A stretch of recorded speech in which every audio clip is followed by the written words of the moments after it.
حضور اکرم صلی اللہ علیہ وآلہ وسلم کا ارشاد ہے، تمام اعمال کا دار و مدار نیت پر ہے، اور ہر عمل کا نتیجہ ہر انسان کو اس کی نیت کے مطابق ہی ملے گا۔ پس جس کی ہجرت دولت دنیا حاصل کرنے کے لیے ہو یا کسی عورت سے شادی کی غرض سے ہو، پس اس کی ہجرت انہی چیزوں کے لیے ہوگی جن کے حاصل کرنے کی نیت سے اس نے ہجرت کی۔ صحیح بخاری حدیث نمبر 2۔ حضور اکرم صلی اللہ علیہ وآلہ وسلم نے فرمایا کہ وحی نازل ہوتے وقت کبھی مجھ کو گھنٹی کی سی آواز محسوس ہوتی ہے، اور وحی کی یہ کیفیت مجھ پر بہت شاق گزرتی ہے۔ جب یہ کیفیت ختم ہوتی ہے تو میرے دل و دماغ پر اس فرشتے کے ذریعے نازل شدہ وحی محفوظ ہو جاتی ہے، اور کسی وقت ایسا ہوتا ہے کہ فرشتہ بشکل انسان میرے پاس آتا ہے اور مجھ سے کلام کرتا ہے، پس میں اس کا کہا ہوا یاد رکھ لیتا ہوں۔ صحیح بخاری حدیث نمبر 3۔ حضرت صلی اللہ علیہ وآلہ وسلم پر وحی کا ابتدائی دور اچھے سچے پاکیزہ خوابوں سے شروع ہوا۔ آپ خواب میں جو کچھ دیکھتے وہ صبح کی روشنی کی طرح صحیح اور سچا ثابت ہوتا۔ پھر من جانب قدرت آپ تنہائی پسند ہو گئے، اور آپ نے غار حرا میں خلوت نشینی اختیار فرمائی، اور کئی دن اور رات وہاں مسلسل عبادت اور یاد الہی و ذکر میں مشغول رہنے لگے۔ جب تک گھر آنے کو دل نہ چاہتا توشہ ہمراہ لیے ہوئے وہاں رہتے۔ توشہ ختم ہونے پر ہی اہلیہ محترمہ حضرت خدیجہ رضی اللہ تعالی عنہا کے پاس تشریف لاتے، اور کچھ توشہ ہمراہ لے کر پھر وہاں جا کر خلوت گزین ہو جاتے۔ یہی طریقہ جاری رہا یہاں تک کہ آپ پر حق منکشف ہو گیا، اور آپ غار حرا ہی میں قیام پذیر تھے کہ اچانک حضرت جبرائیل علیہ السلام آپ کے پاس حاضر ہوئے اور کہنے لگے کہ اے محمد پڑھو۔ آپ فرماتے ہیں کہ میں نے کہا کہ میں پڑھنا نہیں جانتا۔ آپ صلی اللہ علیہ وسلم فرماتے ہیں کہ فرشتے نے مجھے پکڑ کر اتنے زور سے بھینچا کہ میری طاقت جواب دے گئی۔ پھر مجھے چھوڑ کر کہا پڑھو۔ میں نے پھر وہی جواب دیا کہ میں پڑھا ہوا نہیں ہوں۔ اس فرشتے نے مجھ کو نہایت ہی زور سے بھینچا کہ مجھ کو سخت تکلیف محسوس ہوئی۔ پھر اس نے کہا کہ پڑھ۔ میں نے کہا میں پڑھا ہوا نہیں ہوں۔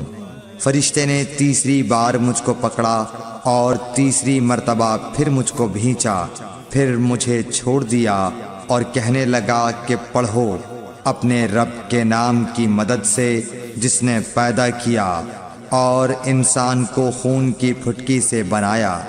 پڑھو اور آپ کا رب بہت ہی مہربانیاں کرنے والا ہے۔ بس یہی آیتیں آپ حضرت جبرائیل علیہ السلام سے سن کر اس حال میں غار حرا سے واپس ہوئے کہ آپ کا دل اس انوکھے واقعے سے کانپ رہا تھا۔ آپ حضرت خدیجہ کے ہاں تشریف لائے اور فرمایا کہ مجھے کمبل اوڑھا دو، مجھے کمبل اوڑھا دو۔ لوگوں نے آپ کو کمبل اوڑھا دیا۔ جب آپ کا ڈر جاتا رہا تو آپ نے اپنی زوجہ محترمہ حضرت خدیجہ رضی اللہ تعالی عنہا کو تفصیل کے ساتھ یہ واقعہ سنایا، اور فرمانے لگے کہ مجھ کو اب اپنی جان کا خوف ہو گیا ہے۔ آپ کی اہلیہ محترمہ حضرت خدیجہ رضی اللہ تعالی عنہا نے آپ کی ڈھارس بندھائی اور کہا کہ آپ کا خیال صحیح نہیں ہے۔ اللہ کی قسم آپ کو اللہ کبھی رسوا نہیں کرے گا۔ آپ تو اخلاق فاضلہ کے مالک ہیں، آپ تو کنبہ پرور ہیں، بے کسوں کا بوجھ اپنے سر پر رکھتے ہیں مفلسوں کے لیے آپ کماتے ہیں، مہمان نوازی میں آپ بے مثال ہیں، اور مشکل وقت میں آپ امر حق کا ساتھ دیتے ہیں۔ ایسے اوصاف حسنہ والا انسان یوں بے وقت ذلت و خواری کی موت نہیں پا سکتا۔ پھر مزید تسلی کے لیے حضرت خدیجہ رضی اللہ تعالی عنہا آپ کو ورقہ بن نوفل کے پاس لے گئیں، جو ان کے چچا زاد بھائی تھے اور زمانہ جاہلیت میں نصرانی مذہب اختیار کر چکے تھے اور عبرانی زبان کے کاتب تھے۔ چنانچہ انجیل کو بھی حسب منشائے خداوندی عبرانی زبان میں لکھا کرتے تھے۔ انجیل سریانی زبان میں نازل ہوئی تھی، پھر اس کا ترجمہ عبرانی زبان میں ہوا۔ ورقہ اسی کو لکھتے تھے۔ وہ بہت بوڑھے ہو گئے تھے، یہاں تک کہ ان کی بینائی بھی رخصت ہو چکی تھی۔ حضرت خدیجہ رضی اللہ تعالی عنہا نے ان کے سامنے آپ کے حالات بیان کیے اور کہا کہ اے چچا زاد بھائی، اپنے بھتیجے محمد صلی اللہ علیہ وسلم کی زبانی ذرا ان کی کیفیت سن لیجئے۔ وہ بولے کہ بھتیجے، آپ نے جو کچھ دیکھا ہے اس کی تفصیل سناؤ۔ چنانچہ آپ صلی اللہ علیہ وآلہ وسلم نے از اول تا آخر پورا واقعہ سنایا، جسے سن کر ورقہ بے اختیار ہو کر بول اٹھے کہ یہ تو وہی ناموس معزز رازدان فرشتہ ہے جسے اللہ نے حضرت موسیٰ علیہ السلام پر وحی دے کر بھیجا تھا۔ کاش میں آپ کے اس عہد نبوت کے شروع ہونے پر جواں عمر ہوتا، کاش میں اس وقت تک زندہ رہتا جبکہ آپ کی قوم آپ کو اس شہر سے نکال دے گی۔ رسول کریم صلی اللہ علیہ وآلہ وسلم نے یہ سن کر تعجب سے پوچھا کہ کیا وہ لوگ مجھ کو نکال دیں گے، حالانکہ میں تو ان میں صادق و امین و مقبول ہوں۔ ورقہ بولا، ہاں یہ سب کچھ سچ ہے، مگر جو شخص بھی آپ کی طرح امر حق لے کر آیا لوگ اس کے دشمن ہی ہو گئے ہیں۔ اگر مجھے آپ کی نبوت کا وہ زمانہ مل جائے تو میں آپ کی پوری مدد کروں گا، مگر ورقہ کچھ دنوں کے بعد انتقال کر گئے۔ پھر کچھ عرصے تک وحی کی آمد موقوف رہی۔ صحیح بخاری حدیث نمبر 4۔ حضور اکرم صلی اللہ علیہ وآلہ وسلم نے وحی کے رک جانے کے زمانے کے حالات بیان فرماتے ہوئے کہا کہ ایک روز میں چلا جا رہا تھا کہ اچانک میں نے آسمان کی طرف ایک آواز سنی اور میں نے اپنا سر آسمان کی طرف اٹھایا۔ کیا دیکھتا ہوں کہ وہی فرشتہ جو میرے پاس غار حرا میں آیا تھا وہ آسمان و زمین کے بیچ میں ایک کرسی پر بیٹھا ہوا ہے۔ میں اس سے ڈر گیا اور گھر آنے پر میں نے پھر کمبل اوڑھنے کی خواہش ظاہر کی۔ اس وقت اللہ پاک کی طرف سے یہ آیات نازل ہوئیں، اے لحاف اوڑھ کر لیٹنے والے، اٹھ کھڑا ہو اور لوگوں کو عذاب الہی سے ڈرا اور اپنے رب کی بڑائی بیان کر اور اپنے کپڑوں کو پاک صاف رکھ اور گندگی سے دور رہ۔ اس کے بعد وہی تیزی کے ساتھ پے در پے آنے لگی۔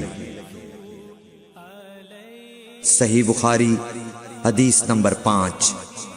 رسول اللہ صلی اللہ علیہ وآلہ وسلم نزول قرآن کے وقت بہت سختی محسوس فرمایا کرتے تھے، اور اس کی علامتوں میں سے ایک یہ تھی کہ یاد کرنے کے لیے آپ اپنے ہونٹوں کو ہلاتے تھے۔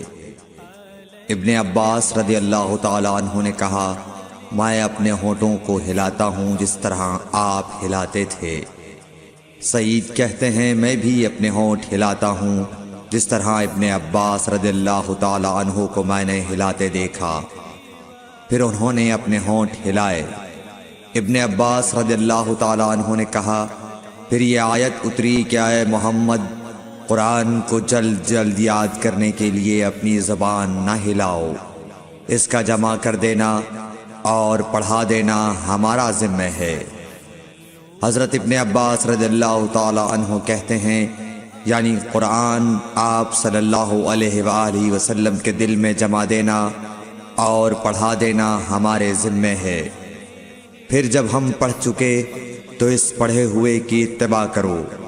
ابن عباس رضی اللہ تعالی عنہ فرماتے ہیں اس کا مطلب یہ ہے آپ اس کو خاموشی کے ساتھ سنتے رہو، اس کے بعد مطلب سمجھا دینا ہمارے ذمے ہے، پھر یقیناً یہ ہماری ذمہ داری ہے کہ آپ اس کو پڑھو یعنی اس کو محفوظ کر سکو۔ چنانچہ اس کے بعد جب آپ کے پاس حضرت جبرائیل علیہ السلام وحی لے کر آتے تو آپ توجہ سے سنتے، جب وہ چلے جاتے تو رسول اللہ صلی اللہ علیہ وسلم اس وحی کو اس طرح پڑھتے جس طرح حضرت جبرائیل علیہ السلام نے اسے پڑھا تھا۔ صحیح بخاری حدیث نمبر 6۔ رسول اللہ صلی اللہ علیہ وآلہ وسلم سب لوگوں سے زیادہ جواد سخی تھے، اور رمضان میں دوسرے اوقات کے مقابلے میں جب جبرائیل علیہ السلام آپ صلی اللہ علیہ وآلہ وسلم سے ملتے بہت ہی زیادہ جود و کرم فرماتے۔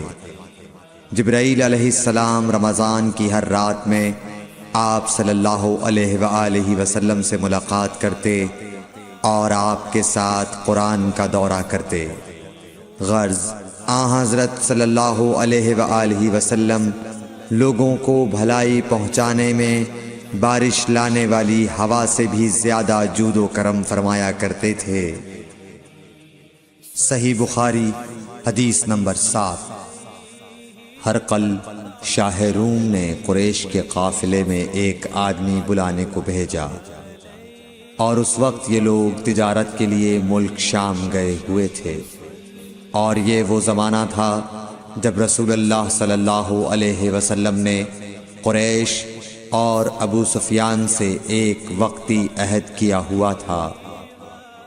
جب ابو سفیان اور دوسرے لوگ ہرقل کے پاس ایلیا پہنچے جہاں ہرقل نے دربار طلب کیا تھا، اس کے گرد روم کے بڑے بڑے لوگ، علماء، وزراء و امراء بیٹھے ہوئے تھے۔ ہرقل نے ان کو اور اپنے ترجمان کو بلوایا، پھر ان سے پوچھا کہ تم میں سے کون شخص مدعی رسالت کا زیادہ قریبی عزیز ہے؟ ابو سفیان کہتے ہیں کہ میں بول اٹھا کہ میں اس کا سب سے زیادہ قریبی رشتہ دار ہوں۔ یہ سن کر ہرقل نے حکم دیا کہ اس ابو سفیان کو میرے قریب لا کر بٹھاؤ اور اس کے ساتھیوں کو اس کی پیٹھ کے پیچھے بٹھا دو۔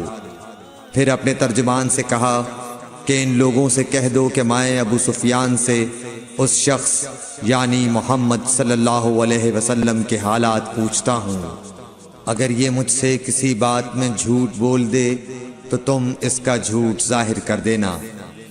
ابو سفیان کا قول ہے کہ خدا کی قسم اگر مجھے یہ غیرت نہ آتی کہ یہ لوگ مجھ کو جھٹلائیں گے تو میں آپ صلی اللہ علیہ وسلم کی نسبت ضرور غلط گوئی سے کام لیتا۔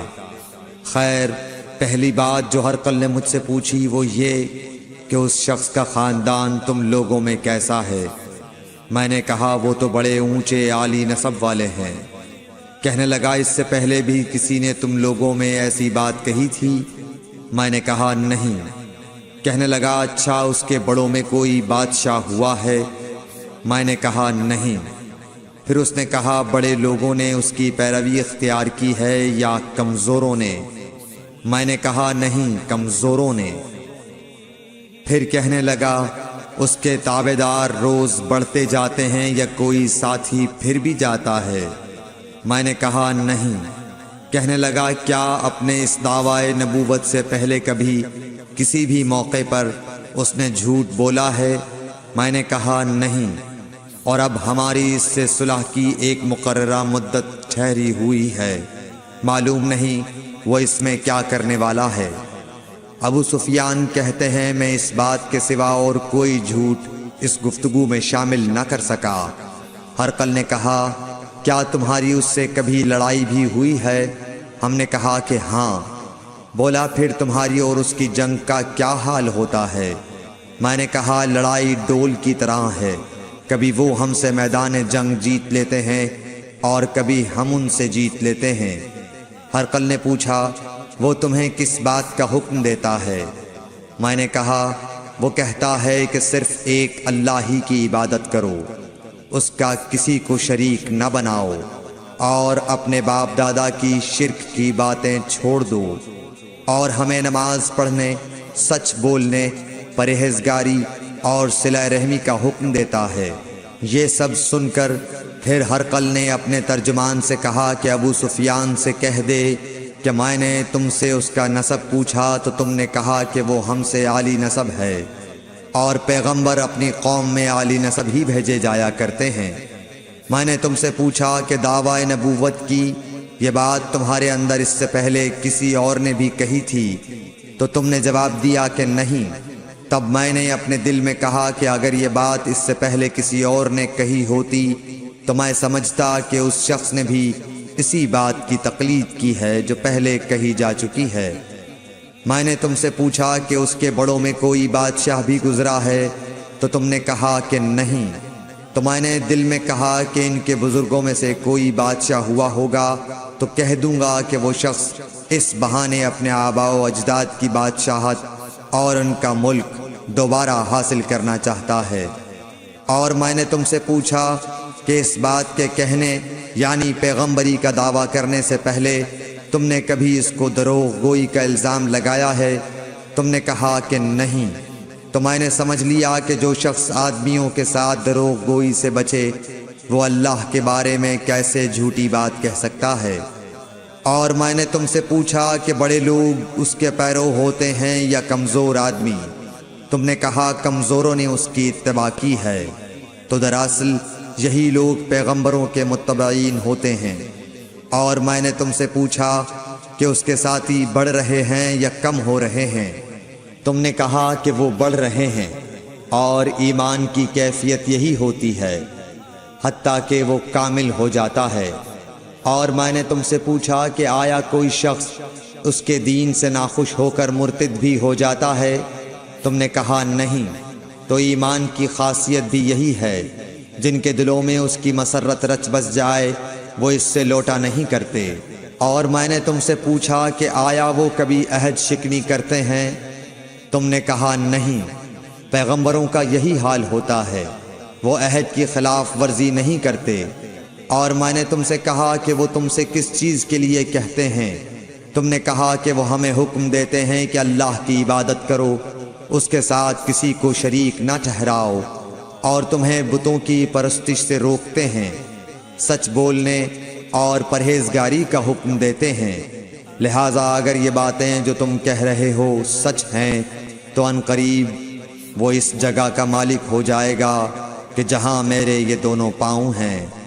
مجھے معلوم تھا کہ وہ پیغمبر آنے والا ہے، مگر مجھے یہ معلوم نہیں تھا کہ وہ تمہارے اندر ہوگا۔ اگر میں جانتا کہ اس تک پہنچ سکوں گا تو اس سے ملنے کے لیے ہر تکلیف گوارا کرتا۔ اگر میں اس کے پاس ہوتا تو اس کے پاؤں دھوتا۔ ہرقل نے رسول اللہ صلی اللہ علیہ وسلم کا وہ خط منگایا جو آپ نے وحیہ کلبی رضی اللہ تعالیٰ عنہ کے ذریعے حاکم بصرہ کے پاس بھیجا تھا، اور اس نے وہ ہرقل کے پاس بھیج دیا تھا۔ پھر اس کو پڑھا تو اس میں لکھا تھا، اللہ کے نام کے ساتھ جو نہایت مہربان اور رحم والا ہے۔ اللہ کے بندے اور اس کے پیغمبر محمد صلی اللہ علیہ وسلم کی طرف سے یہ خط ہے شاہ روم کے لیے۔ اس شخص پر سلام ہو جو ہدایت کی پیروی کرے۔ اس کے بعد میں آپ کے سامنے دعوت اسلام پیش کرتا ہوں۔ اگر آپ اسلام لے آئیں گے تو دین و دنیا میں سلامتی نصیب ہوگی، اللہ آپ کو دوہرا ثواب دے گا، اور اگر آپ میری دعوت سے روگردانی کریں گے تو آپ کی رعایا کا گناہ بھی آپ ہی پر ہوگا۔ اور اے اہل کتاب، ایک ایسی بات پر آ جاؤ جو ہمارے اور تمہارے درمیان یکساں ہے، وہ یہ کہ ہم اللہ کے سوا کسی کی عبادت نہ کریں اور کسی کو اس کا شریک نہ ٹھہرائیں، اور نہ ہم میں سے کوئی کسی کو خدا کے سوا اپنا رب بنائے۔ پھر اگر وہ اہل کتاب اس کتاب سے منہ پھیر لیں تو مسلمانوں، تم ان سے کہہ دو کہ تم مانو یا نہ مانو، ہم ایک خدا کے اطاعت گزار ہیں۔ ابو سفیان کہتے ہیں جب ہرقل نے جو کچھ کہنا تھا کہہ دیا اور خط پڑھ کر فارغ ہوا تو اس کے ارد گرد بہت شور و غوغا ہوا، بہت سی آوازیں اٹھیں اور ہمیں باہر نکال دیا گیا۔ تب میں نے اپنے ساتھیوں سے کہا کہ ابو کبشہ کے بیٹے حضرت صلی اللہ علیہ وسلم کا معاملہ تو بہت بڑھ گیا، دیکھو تو اس سے بنی اصفر روم کا بادشاہ بھی ڈرتا ہے۔ مجھے اس وقت سے اس بات کا یقین ہو گیا کہ حضور صلی اللہ علیہ وسلم ان قریب غالب ہو کر رہیں گے، حتیٰ کہ اللہ نے مجھے مسلمان کر دیا۔ راوی کا بیان ہے کہ ابن ناطور ایلیا کا حاکم ہرقل کا مصاحب اور شام کے نصارہ کا لاٹ پادری بیان کرتا تھا کہ ہرقل جب ایلیا آیا ایک دن صبح کو پریشان اٹھا تو اس کے درباریوں نے دریافت کیا کہ آج ہم آپ کی حالت بدلی ہوئی پاتے ہیں، کیا وجہ ہے؟ ابن ناطور کا بیان ہے کہ ہرقل نجومی تھا، علم نجوم میں وہ پوری مہارت رکھتا تھا۔ اس نے اپنے ہم نشینوں کو بتایا کہ میں نے آج رات ستاروں پر نظر ڈالی تو دیکھا کہ ختنہ کرنے والوں کا بادشاہ ہمارے ملک پر غالب آ گیا ہے۔ بھلا اس زمانے میں کون لوگ ختنہ کرتے ہیں؟ انہوں نے کہا کہ یہود کے سوا کوئی ختنہ نہیں کرتا، سو ان کی وجہ سے پریشان نہ ہوں۔ سلطنت کے تمام شہروں میں یہ حکم لکھ بھیجیے کہ وہاں جتنے یہودی ہوں سب قتل کر دیے جائیں۔ وہ لوگ انہی باتوں میں مشغول تھے کہ ہرقل کے پاس ایک آدمی لایا گیا جسے شاہ غسان نے بھیجا تھا۔ اس نے رسول اللہ صلی اللہ علیہ وسلم کے حالات بیان کیے۔ جب ہرقل نے سارے حالات سن لیے تو کہا کہ جا کر دیکھو وہ ختنہ کیے ہوئے ہے یا نہیں۔ انہوں نے اسے دیکھا تو بتلایا کہ وہ ختنہ کیا ہوا ہے۔ ہرقل نے جب اس شخص سے عرب کے بارے میں پوچھا تو اس نے بتلایا کہ وہ ختنہ کرتے ہیں۔ تب ہرقل نے کہا کہ یہی محمد صلی اللہ علیہ وسلم اس امت کے بادشاہ ہیں جو پیدا ہو چکے ہیں۔ پھر اس نے اپنے ایک دوست کو رومیہ خط لکھا اور وہ بھی علم نجوم میں ہرقل کی طرح ماہر تھا۔ پھر وہاں سے ہرقل حمص چلا گیا، ابھی حمص سے نکلا نہیں تھا کہ اس کے دوست کا خط اس کے جواب میں آ گیا۔ اس کی رائے بھی حضور صلی اللہ علیہ وسلم کے ظہور کے بارے میں ہرقل کے موافق تھی کہ محمد صلی اللہ علیہ وسلم واقعی پیغمبر ہیں۔ اس کے بعد ہرقل نے روم کے بڑے آدمیوں کو اپنے حمص کے محل میں طلب کیا اور اس کے حکم سے محل کے دروازے بند کر لیے گئے۔ پھر وہ اپنے خاص محل سے باہر آیا اور کہا، اے روم والو، کیا ہدایت اور کامیابی میں کچھ حصہ تمہارے لیے بھی ہے؟ اگر تم اپنی سلطنت کی بقا چاہتے ہو تو پھر اس نبی صلی اللہ علیہ وسلم کی بیعت کر لو اور مسلمان ہو جاؤ۔ یہ سننا تھا کہ پھر لوگ وحشی گدھوں کی طرح دروازوں کی طرف دوڑے، مگر انہیں بند پایا۔ آخر جب ہرقل نے اس بات سے ان کی یہ نفرت دیکھی اور ان کے ایمان لانے سے مایوس ہو گیا تو کہنے لگا کہ ان لوگوں کو میرے پاس لاؤ۔ جب وہ دوبارہ آئے تو اس نے کہا، میں نے جو بات کہی تھی اس سے تمہاری دینی پختگی کی آزمائش مقصود تھی، سو وہ میں نے دیکھ لی۔ تب یہ بات سن کر وہ سب کے سب اس کے سامنے سجدے میں گر پڑے اور اس سے خوش ہو گئے۔ بالآخر ہرقل کی آخری حالت یہی رہی۔ صحیح بخاری حدیث نمبر 8۔ رسول اللہ صلی اللہ علیہ وسلم نے فرمایا، اسلام کی بنیاد 5 چیزوں پر قائم کی گئی ہے۔ اول، گواہی دینا کہ اللہ کے سوا کوئی معبود نہیں اور بے شک حضرت محمد صلی اللہ علیہ وسلم اللہ کے سچے رسول ہیں، اور نماز قائم کرنا اور زکوٰۃ ادا کرنا اور حج کرنا اور رمضان کے روزے رکھنا۔ صحیح بخاری حدیث نمبر 9۔ نبی کریم صلی اللہ علیہ وآلہ وسلم نے فرمایا کہ ایمان کی 60 سے کچھ اوپر شاخیں ہیں۔ اور حیا شرم بھی ایمان کی ایک شاخ ہے۔ صحیح بخاری حدیث نمبر 10۔ حضرت محمد مصطفیٰ صلی اللہ علیہ وآلہ وسلم نے فرمایا، مسلمان وہ ہے جس کی زبان اور ہاتھ سے مسلمان بچے رہیں، اور مہاجر وہ ہے جو ان کاموں کو چھوڑ دے جن سے اللہ نے منع فرمایا۔ صحیح بخاری حدیث نمبر 11۔ لوگوں نے پوچھا، یا رسول اللہ، کون سا اسلام افضل ہے؟ تو نبی صلی اللہ علیہ وسلم نے فرمایا، وہ جس کے ماننے والے مسلمانوں کی زبان اور ہاتھ سے سارے مسلمان سلامتی میں رہیں۔ صحیح بخاری حدیث نمبر 12۔ ایک دن ایک آدمی نے حضرت صلی اللہ علیہ وسلم سے پوچھا کہ کون سا اسلام بہتر ہے؟ فرمایا، یہ کہ تم کھانا کھلاؤ اور جس کو پہچانو اس کو بھی اور جس کو نہ پہچانو اس کو بھی، الغرض سب کو سلام کرو۔ صحیح بخاری حدیث نمبر 13۔ حضور اکرم صلی اللہ علیہ وآلہ وسلم نے فرمایا، تم میں سے کوئی شخص ایماندار نہ ہوگا جب تک اپنے بھائی کے لیے وہ نہ چاہے جو اپنے نفس کے لیے چاہتا ہے۔ صحیح بخاری حدیث نمبر 14۔ رسول کریم صلی اللہ علیہ وسلم نے فرمایا، قسم ہے اس ذات کی جس کے ہاتھ میں میری جان ہے، تم میں سے کوئی بھی ایماندار نہ ہوگا جب تک میں اس کے والد اور اولاد سے بھی زیادہ اس کا محبوب نہ بن جاؤں۔ صحیح بخاری حدیث نمبر 15۔ حضرت صلی اللہ علیہ وسلم نے فرمایا، تم میں سے کوئی شخص ایماندار نہ ہوگا جب تک اس کے والد اور اس کی اولاد اور تمام لوگوں سے زیادہ اس کے دل میں میری محبت نہ ہو جائے۔ صحیح بخاری حدیث نمبر 16۔ نبی کریم صلی اللہ علیہ وآلہ وسلم نے فرمایا، 3 خصلتیں ایسی ہیں کہ جس میں یہ پیدا ہو جائیں اس نے ایمان کی مٹھاس کو پا لیا۔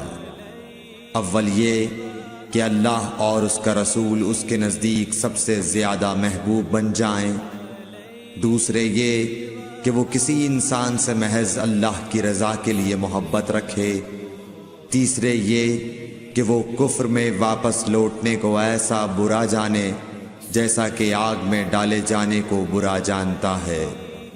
صحیح بخاری حدیث نمبر 17۔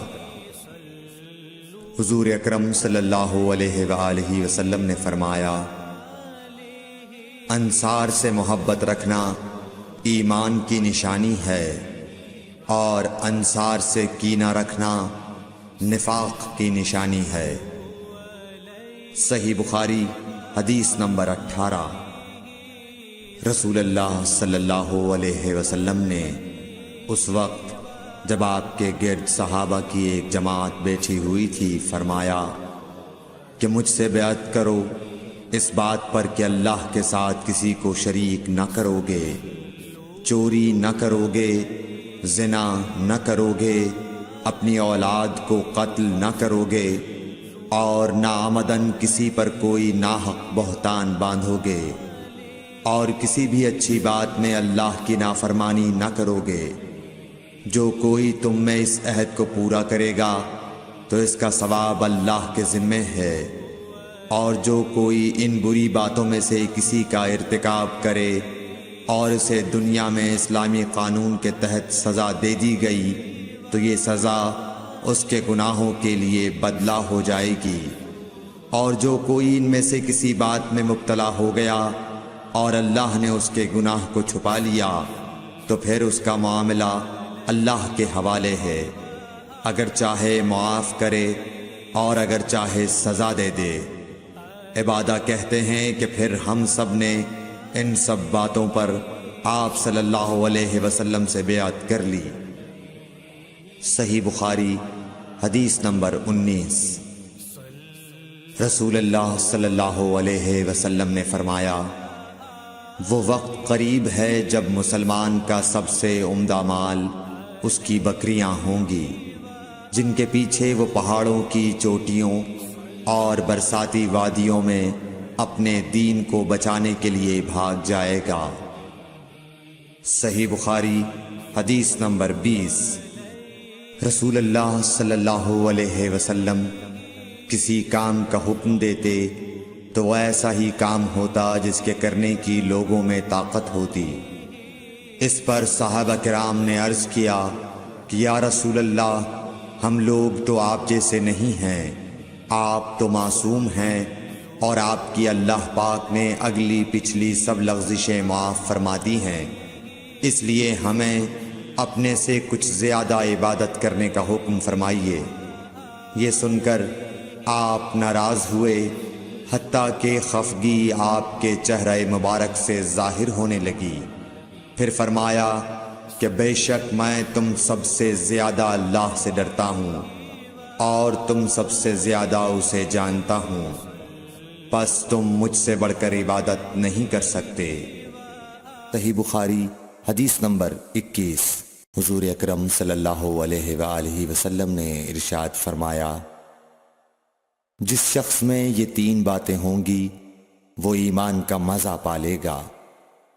ایک یہ کہ وہ شخص جسے اللہ اور اس کا رسول ان کے ماں سوا سے زیادہ عزیز ہوں، اور دوسرے یہ کہ جو کسی بندے سے محض اللہ ہی کے لیے محبت کرے، اور تیسری بات یہ کہ جسے اللہ نے کفر سے نجات دی ہو، پھر دوبارہ کفر اختیار کرنے کو وہ ایسا برا سمجھے جیسا آگ میں گر جانے کو برا جانتا ہے۔ صحیح بخاری حدیث نمبر 22۔ حضرت محمد مصطفیٰ صلی اللہ علیہ وآلہ وسلم نے فرمایا، جب جنتی جنت میں اور دوزخی دوزخ میں داخل ہو جائیں گے، اللہ پاک فرمائے گا، جس کے دل میں رائی کے دانے کے برابر بھی ایمان ہو، اس کو بھی دوزخ سے نکال لو۔ تب ایسے لوگ دوزخ سے نکال لیے جائیں گے اور وہ جل کر کوئلے کی طرح سیاہ ہو چکے ہوں گے، پھر زندگی کی نہر میں یا بارش کے پانی میں ڈالے جائیں گے۔ اس وقت وہ دانے کی طرح اگائیں گے جس طرح ندی کے کنارے دانے اگاتے ہیں۔ کیا تم نے نہیں دیکھا کہ دانہ زردی مائل پیچ در پیچ نکلتا ہے؟ صحیح بخاری حدیث نمبر 23۔ حضور اکرم صلی اللہ علیہ وآلہ وسلم نے فرمایا، میں ایک وقت سو رہا تھا، میں نے خواب میں دیکھا کہ لوگ میرے سامنے پیش کیے جا رہے ہیں اور وہ کرتے پہنے ہوئے ہیں، کسی کا کرتا سینے تک ہے اور کسی کا اس سے نیچا ہے۔ پھر میرے سامنے عمر بن خطاب لائے گئے، ان کے بدن پر جو کرتا تھا اسے وہ گھسیٹ رہے تھے، یعنی ان کا کرتا زمین تک نیچا تھا۔ صحابہ رضی اللہ تعالی عنہ نے پوچھا کہ یا رسول اللہ، اس کی کیا تعبیر ہے؟ آپ نے فرمایا کہ اس سے دین مراد ہے۔ صحیح بخاری حدیث نمبر 24۔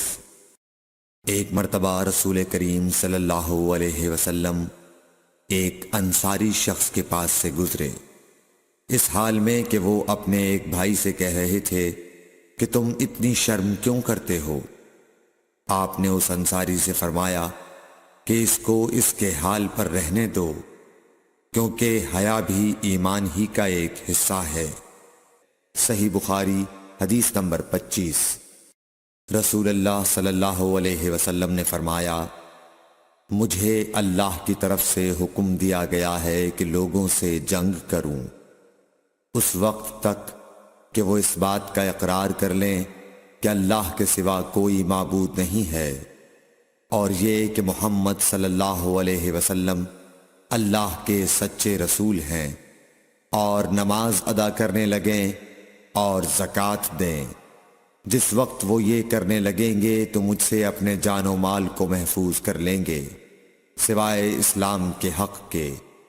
رہا ان کے دل کا حال تو ان کا حساب اللہ کے ذمے ہے۔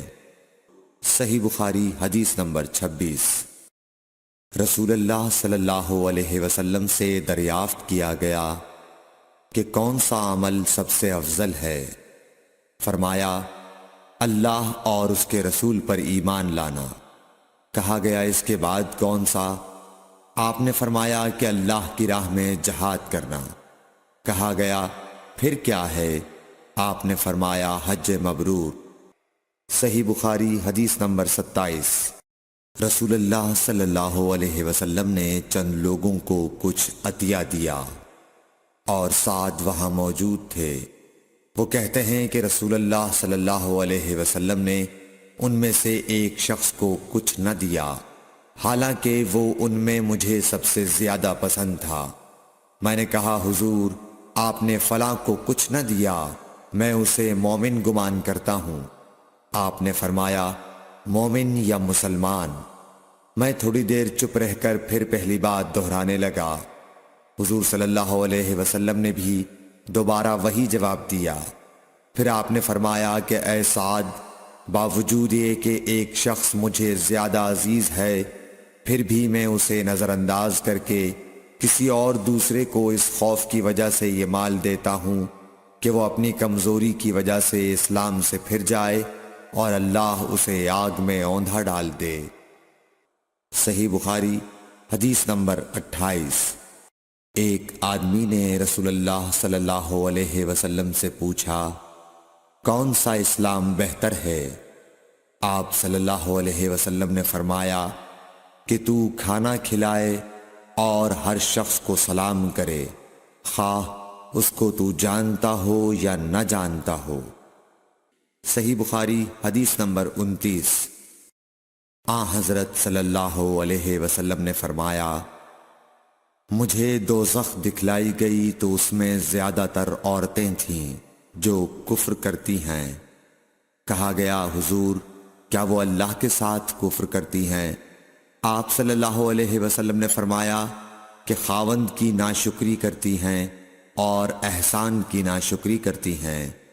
اگر تم عمر بھر ان میں سے کسی کے ساتھ احسان کرتے رہو، پھر تمہاری طرف سے کبھی کوئی ان کے خیال میں ناگواری کی بات ہو جائے تو فوراً کہہ اٹھے گی کہ میں نے کبھی بھی تجھ سے کوئی بھلائی نہیں دیکھی۔ صحیح بخاری حدیث نمبر 30۔ حضرت صلی اللہ علیہ وآلہ وسلم فرماتے تھے جب دو مسلمان اپنی اپنی تلواریں لے کر بھڑ جائیں تو قاتل اور مقتول دونوں دوزخی ہیں۔ عرض کیا گیا یا رسول اللہ قاتل تو خیر ضرور دوزخی ہونا چاہیے، مقتول کیوں؟ فرمایا وہ بھی اپنے ساتھی کو مار ڈالنے کی حرص رکھتا تھا، موقع پاتا تو وہ اسے ضرور قتل کر دیتا۔ دل کے عزم صمیم پر وہ دوزخی ہوا۔ ابو ذر ایک جوڑا پہنے ہوئے تھے اور ان کا غلام بھی جوڑا پہنے ہوئے تھا۔ سبب دریافت کیا گیا تو کہنے لگے کہ میں نے ایک شخص یعنی غلام کو برا بھلا کہا تھا اور اس کی ماں کی غیرت دلائی یعنی گالی دی، تو رسول اللہ صلی اللہ علیہ وسلم نے یہ معلوم کر کے مجھ سے فرمایا اے ابو ذر تو نے اسے ماں کے نام سے غیرت دلائی ہے، بے شک تجھ میں ابھی کچھ زمانہ جاہلیت کا اثر باقی ہے۔ یاد رکھو ماتحت لوگ تمہارے بھائی ہیں، اللہ نے اپنی کسی مصلحت کی بنا پر انہیں تمہارے قبضے میں دے رکھا ہے، تو جس کے ماتحت اس کا کوئی بھائی ہو تو اس کو بھی وہی کھلائے جو آپ کھاتا ہے، اور وہ کپڑا اسے پہنائے جو آپ پہنتا ہے، اور ان کو اتنے کام کی تکلیف نہ دو کہ ان کے لیے مشکل ہو جائے، اور اگر کوئی سخت کام ڈالو تو تم خود بھی ان کی مدد کرو۔ صحیح بخاری حدیث نمبر 32۔ جب سورہ انعام کی یہ آیت اتری جو لوگ ایمان لائے اور انہوں نے اپنے ایمان میں گناہوں کی آمیزش نہیں کی، تو آپ صلی اللہ علیہ وسلم کے اصحاب نے کہا یا رسول اللہ یہ تو بہت ہی مشکل ہے، ہم میں کون ایسا ہے جس نے گناہ نہیں کیا؟ تب اللہ پاک نے سورہ لقمان کی یہ آیت اتاری کہ بے شک شرک بڑا ظلم ہے۔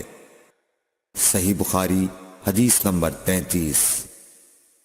رسول اللہ صلی اللہ علیہ وآلہ وسلم نے فرمایا، منافق کی علامتیں 3 ہیں: جب بات کرے جھوٹ بولے، جب وعدہ کرے اس کے خلاف کرے، اور جب اس کو امین بنایا جائے تو خیانت کرے۔ صحیح بخاری حدیث نمبر 34۔ رسول اللہ صلی اللہ علیہ وسلم نے فرمایا کہ 4 عادتیں جس کسی میں ہوں تو وہ خالص منافق ہے، اور جس کسی میں ان 4 میں سے ایک عادت ہو تو وہ بھی نفاق ہی ہے جب تک اسے نہ چھوڑ دے۔ وہ یہ ہیں: جب اسے امین بنایا جائے تو امانت میں خیانت کرے، اور بات کرتے وقت جھوٹ بولے، اور جب کسی سے عہد کرے تو اسے پورا نہ کرے، اور جب کسی سے لڑے تو گالیوں پر اتر آئے۔ صحیح بخاری حدیث نمبر 35۔ رسول اللہ صلی اللہ علیہ وسلم نے فرمایا، جو شخص شب قدر ایمان کے ساتھ محض ثواب آخرت کے لیے ذکر و عبادت میں گزارے، اس کے گزشتہ گناہ بخش دیے جاتے ہیں۔ صحیح بخاری حدیث نمبر 36۔ رسول اللہ صلی اللہ علیہ وسلم نے فرمایا، جو شخص اللہ کی راہ میں جہاد کے لیے نکلا، اللہ اس کا ضامن ہو گیا۔ اللہ تعالیٰ فرماتا ہے، اس کو میری ذات پر یقین اور میرے پیغمبروں کی تصدیق نے اس سرفروشی کے لیے گھر سے نکالا ہے۔ میں اس بات کا ضامن ہوں کہ یا تو اس کو واپس کر دوں ثواب اور مال غنیمت کے ساتھ، یا شہید ہونے کے بعد جنت میں داخل کر دوں۔ رسول اللہ صلی اللہ علیہ وسلم نے فرمایا، اور اگر میں اپنی امت پر اس کام کو دشوار نہ سمجھتا تو لشکر کا ساتھ نہ چھوڑتا، اور میری خواہش ہے کہ اللہ کی راہ میں مارا جاؤں، پھر زندہ کیا جاؤں، پھر مارا جاؤں، پھر زندہ کیا جاؤں، پھر مارا جاؤں۔ صحیح بخاری حدیث نمبر 37۔ حضرت صلی اللہ علیہ وسلم نے فرمایا، جو کوئی رمضان میں راتوں کو ایمان رکھ کر اور ثواب کے لیے عبادت کرے، اس کے اگلے گناہ بخش دیے جاتے ہیں۔ صحیح بخاری حدیث نمبر 38۔ حضرت صلی اللہ علیہ وسلم نے فرمایا، جس نے رمضان کے روزے ایمان اور خالص نیت کے ساتھ رکھے، اس کے پچھلے گناہ بخش دیے گئے۔ صحیح بخاری حدیث نمبر 39۔ حضرت صلی اللہ علیہ وسلم نے فرمایا، بے شک دین آسان ہے، اور جو شخص دین میں سختی اختیار کرے گا تو دین اس پر غالب آ جائے گا اور اس کی سختی نہ چل سکے گی۔ بس اس لیے اپنے عمل میں پختگی اختیار کرو، اور جہاں تک ممکن ہو میانہ روی برتو، اور خوش ہو جاؤ کہ اس طرز عمل سے تم کو دارین کے فوائد حاصل ہوں گے، اور صبح اور دوپہر اور شام اور کسی قدر رات میں عبادت سے مدد حاصل کرو۔ نماز 5 وقتہ بھی مراد ہو سکتی ہے کہ پابندی سے ادا کرو۔ صحیح بخاری حدیث نمبر 40۔ رسول اللہ صلی اللہ علیہ وسلم جب مدینہ تشریف لائے تو پہلے اپنی نانہال اترے جو انصار تھے، اور وہاں آپ نے 16 یا 17 ماہ بیت المقدس کی طرف منہ کر کے نماز پڑھی، اور آپ کی خواہش تھی کہ آپ کا قبلہ بیت اللہ کی طرف ہو۔ جب بیت اللہ کی طرف نماز پڑھنے کا حکم ہو گیا تو سب سے پہلی نماز جو آپ نے بیت اللہ کی طرف پڑھی عصر کی نماز تھی۔ وہاں آپ صلی اللہ علیہ وسلم کے ساتھ لوگوں نے بھی نماز پڑھی۔ پھر آپ کے ساتھ نماز پڑھنے والوں سے ایک آدمی نکلا اور اس کا مسجد بنی حارثہ کی طرف گزر ہوا تو وہ لوگ رکوع میں تھے۔ وہ بولا کہ میں اللہ کی گواہی دیتا ہوں کہ میں نے رسول اللہ صلی اللہ علیہ وسلم کے ساتھ مکے کی طرف منہ کر کے نماز پڑھی ہے۔ یہ سن کر وہ لوگ اسی حال میں بیت اللہ کی طرف گھوم گئے، اور جب رسول اللہ صلی اللہ علیہ وسلم بیت المقدس کی طرف منہ کر کے نماز پڑھا کرتے تھے، یہودی اور عیسائی خوش ہوتے تھے، مگر جب آپ نے بیت اللہ کی طرف منہ پھیر لیا تو انہیں یہ امر ناگوار ہوا۔ زہیر ایک راوی کہتے ہیں کہ ہم سے ابو اسحاق نے برا سے یہ حدیث بھی نقل کی ہے کہ قبلہ کی تبدیلی سے پہلے کچھ مسلمان انتقال کر چکے تھے، تو ہمیں یہ معلوم نہ ہو سکا کہ ان کی نمازوں کے بارے میں کیا کہیں۔ تب اللہ نے یہ آیت نازل کی، وَمَا كَانَ اللَّهُ لِيُضِيعَ إِيمَانَكُمْ، سورہ بقرہ آیت number 143۔ Thanks for watching. Don't forget to like, comment, share and subscribe to حضور اکرم صلی اللہ علیہ وآلہ وسلم نے ارشاد فرمایا کہ جب ایک بندہ مسلمان ہو جائے اور اس کا اسلام عمدہ ہو، یقین و خلوص کے ساتھ ہو، تو اللہ اس کے گناہ کو جو اس نے اس اسلام لانے سے پہلے کیا معاف فرما دیتا ہے، اور اب اس کے بعد کے لیے بدلہ شروع ہو جاتا ہے، یعنی ایک نیکی کے عوض 10 گناہ سے لے کر 700 گناہ تک ثواب، اور ایک برائی کا اسی برائی کے مطابق بدلہ دیا جاتا ہے، مگر یہ کہ اللہ تعالیٰ اس برائی سے بھی درگزر کرے اور اسے بھی معاف فرما دے، یہ بھی اس کے لیے آسان ہے۔ صحیح بخاری حدیث نمبر 42۔ رسول اللہ صلی اللہ علیہ وسلم نے فرمایا کہ تم میں سے کوئی شخص جب اپنے اسلام کو عمدہ بنا لے، یعنی نفاق اور ریا سے پاک کر لے، تو ہر نیک کام جو وہ کرتا ہے اس کے عوض 10 سے لے کر 700 گناہ تک نیکیاں لکھی جاتی ہیں، اور ہر برا کام جو کرتا ہے تو وہ اتنا ہی لکھا جاتا ہے جتنا کہ اس نے کیا ہے۔ صحیح بخاری حدیث نمبر 43۔ رسول اللہ صلی اللہ علیہ وسلم ایک دن حضرت عائشہ رضی اللہ تعالی عنہا کے پاس آئے۔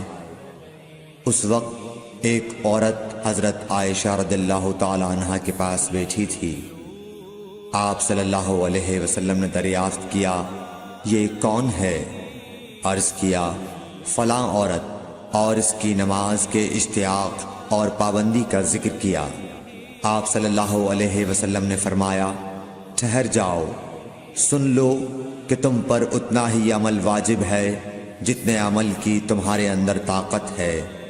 اللہ کی قسم، ثواب دینے سے اللہ نہیں اکتاتا، مگر تم عمل کرتے کرتے اکتا جاؤ گے، اور اللہ کو دین کا وہی عمل زیادہ پسند ہے جس کی ہمیشہ پابندی کی جا سکے، اور انسان بغیر اکتائے اسے انجام دے۔ صحیح بخاری حدیث نمبر 44۔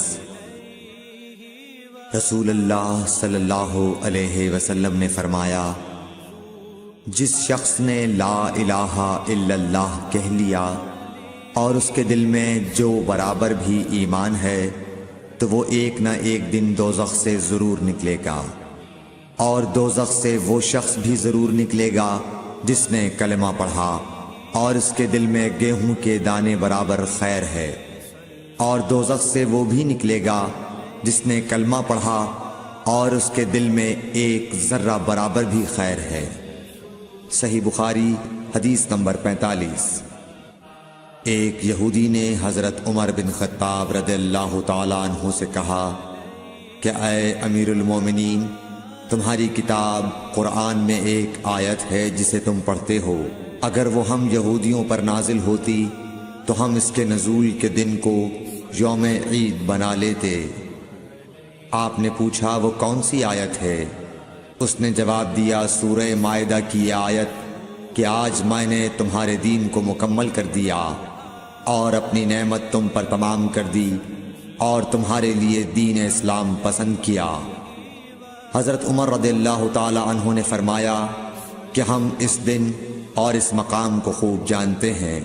جب یہ آیت رسول اللہ صلی اللہ علیہ وسلم پر نازل ہوئی اس وقت آپ صلی اللہ علیہ وسلم عرفات میں جمعے کے دن کھڑے ہوئے تھے۔ صحیح بخاری حدیث نمبر 46۔ طلحہ بن عبید اللہ کہتے تھے کہ نجد والوں میں سے ایک شخص حضرت صلی اللہ علیہ وسلم کے پاس آیا، سر پریشان یعنی بال بکھرے ہوئے تھے۔ ہم اس کی آواز کی بن بناہٹ سنتے تھے اور ہم سمجھ نہیں پا رہے تھے کہ وہ کیا کہہ رہا ہے، یہاں تک کہ وہ نزدیک آن پہنچا جب معلوم ہوا کہ وہ اسلام کے بارے میں پوچھ رہا ہے۔ حضرت صلی اللہ علیہ وسلم نے فرمایا کہ اسلام دن رات میں 5 نمازیں پڑھنا ہے۔ اس نے کہا بس اس کے سوا تو اور کوئی نماز مجھ پر نہیں۔ آپ نے فرمایا نہیں، مگر تو نفل پڑھے تو اور بات ہے۔ حضرت صلی اللہ علیہ وسلم نے فرمایا اور رمضان کے روزے رکھنا۔ اس نے کہا اور تو کوئی روزہ مجھ پر نہیں ہے۔ آپ نے فرمایا نہیں، مگر تو نفل روزے رکھے تو اور بات ہے۔ طلحہ نے کہا اور حضرت صلی اللہ علیہ وسلم نے اس زکوٰۃ کا بیان کیا۔ وہ کہنے لگا کہ بس اور کوئی صدقہ مجھ پر نہیں ہے۔ آپ نے فرمایا نہیں، مگر یہ کہ تو نفل صدقہ دے تو اور بات ہے۔ پھر وہ شخص پیٹھ موڑ کر چلا گیا، یوں کہتا جاتا تھا قسم خدا کی میں نہ اس سے بڑھاؤں گا نہ گھٹاؤں گا۔ حضرت صلی اللہ علیہ وسلم نے فرمایا اگر یہ سچا ہے تو اپنی مراد کو پہنچ گیا۔ صحیح بخاری حدیث نمبر 47۔ حضرت صلی اللہ علیہ وسلم نے فرمایا جو کوئی ایمان رکھ کر اور ثواب کی نیت سے کسی مسلمان کے جنازے کے ساتھ جائے اور نماز اور دفن سے فراغت ہونے تک اس کے ساتھ رہے تو وہ 2 قیرات ثواب لے کر لوٹے گا۔ ہر قیرات اتنا بڑا ہوگا جیسے احد کا پہاڑ۔ اور جو شخص جنازے پر نماز پڑھ کر دفن سے پہلے لوٹ جائے تو وہ 1 قیرات ثواب لے کر لوٹے گا۔ صحیح بخاری حدیث نمبر 48۔ حضرت صلی اللہ علیہ وسلم نے فرمایا کہ مسلمان کو گالی دینے سے آدمی فاسق ہو جاتا ہے اور مسلمان سے لڑنا کفر ہے۔ صحیح بخاری حدیث نمبر 49۔ حضرت صلی اللہ علیہ وسلم اپنے حجرے سے نکلے، لوگوں کو شب قدر بتانا چاہتے تھے وہ کون سی رات ہے۔ اتنے میں 2 مسلمان آپس میں لڑ پڑے۔ آپ صلی اللہ علیہ وسلم نے فرمایا میں تو اس لیے باہر نکلا تھا کہ تم کو شب قدر بتلاؤں، اور فلاں فلاں آدمی لڑ پڑے تو وہ میرے دل سے اٹھا لی گئی، اور شاید اسی میں کچھ تمہاری بہتری ہو، تو اب ایسا کرو کہ شب قدر کو رمضان کی 27ویں، 29ویں اور 25ویں رات میں ڈھونڈا کرو۔ صحیح بخاری حدیث نمبر 50۔ ایک دن حضرت صلی اللہ علیہ وسلم لوگوں میں تشریف فرما تھے کہ آپ کے پاس ایک شخص آیا اور پوچھنے لگا کہ ایمان کسے کہتے ہیں۔ آپ صلی اللہ علیہ وسلم نے فرمایا کہ ایمان یہ ہے کہ تم اللہ پاک کے وجود اور اس کی وحدانیت پر ایمان لاؤ، اور اس کے فرشتوں کے وجود پر، اور اس اللہ کی ملاقات کے برحق ہونے پر، اور اس کے رسولوں کے برحق ہونے پر، اور مرنے کے بعد دوبارہ اٹھنے پر ایمان لاؤ۔ پھر اس نے پوچھا کہ اسلام کیا ہے؟ آپ صلی اللہ علیہ وسلم نے پھر جواب دیا کہ اسلام یہ ہے کہ تم خالص اللہ کی عبادت کرو اور اس کے ساتھ کسی کو شریک نہ بناؤ، اور نماز قائم کرو، اور زکوٰۃ فرض ادا کرو، اور رمضان کے روزے رکھو۔ پھر اس نے احسان کے متعلق پوچھا۔ آپ صلی اللہ علیہ وسلم نے فرمایا احسان یہ ہے کہ تم اللہ کی عبادت اس طرح کرو گویا تم اسے دیکھ رہے ہو۔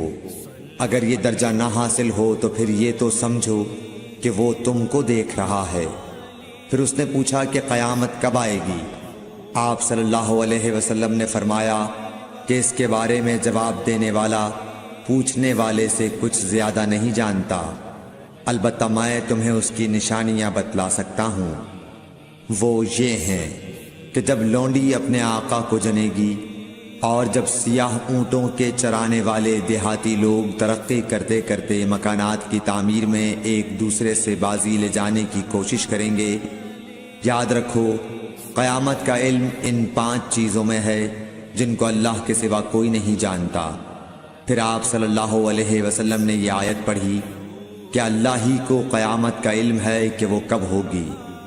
پھر وہ پوچھنے والا پیٹھ پھیر کر جانے لگا۔ آپ نے فرمایا کہ اسے واپس بلا کر لاؤ۔ لوگ دوڑ پڑے مگر وہ کہیں نظر نہیں آیا۔ آپ صلی اللہ علیہ وسلم نے فرمایا کہ یہ جبرائیل علیہ السلام تھے جو لوگوں کو ان کا دین سکھانے آئے تھے۔ Thanks for watching. Don't forget to like, comment, share and subscribe to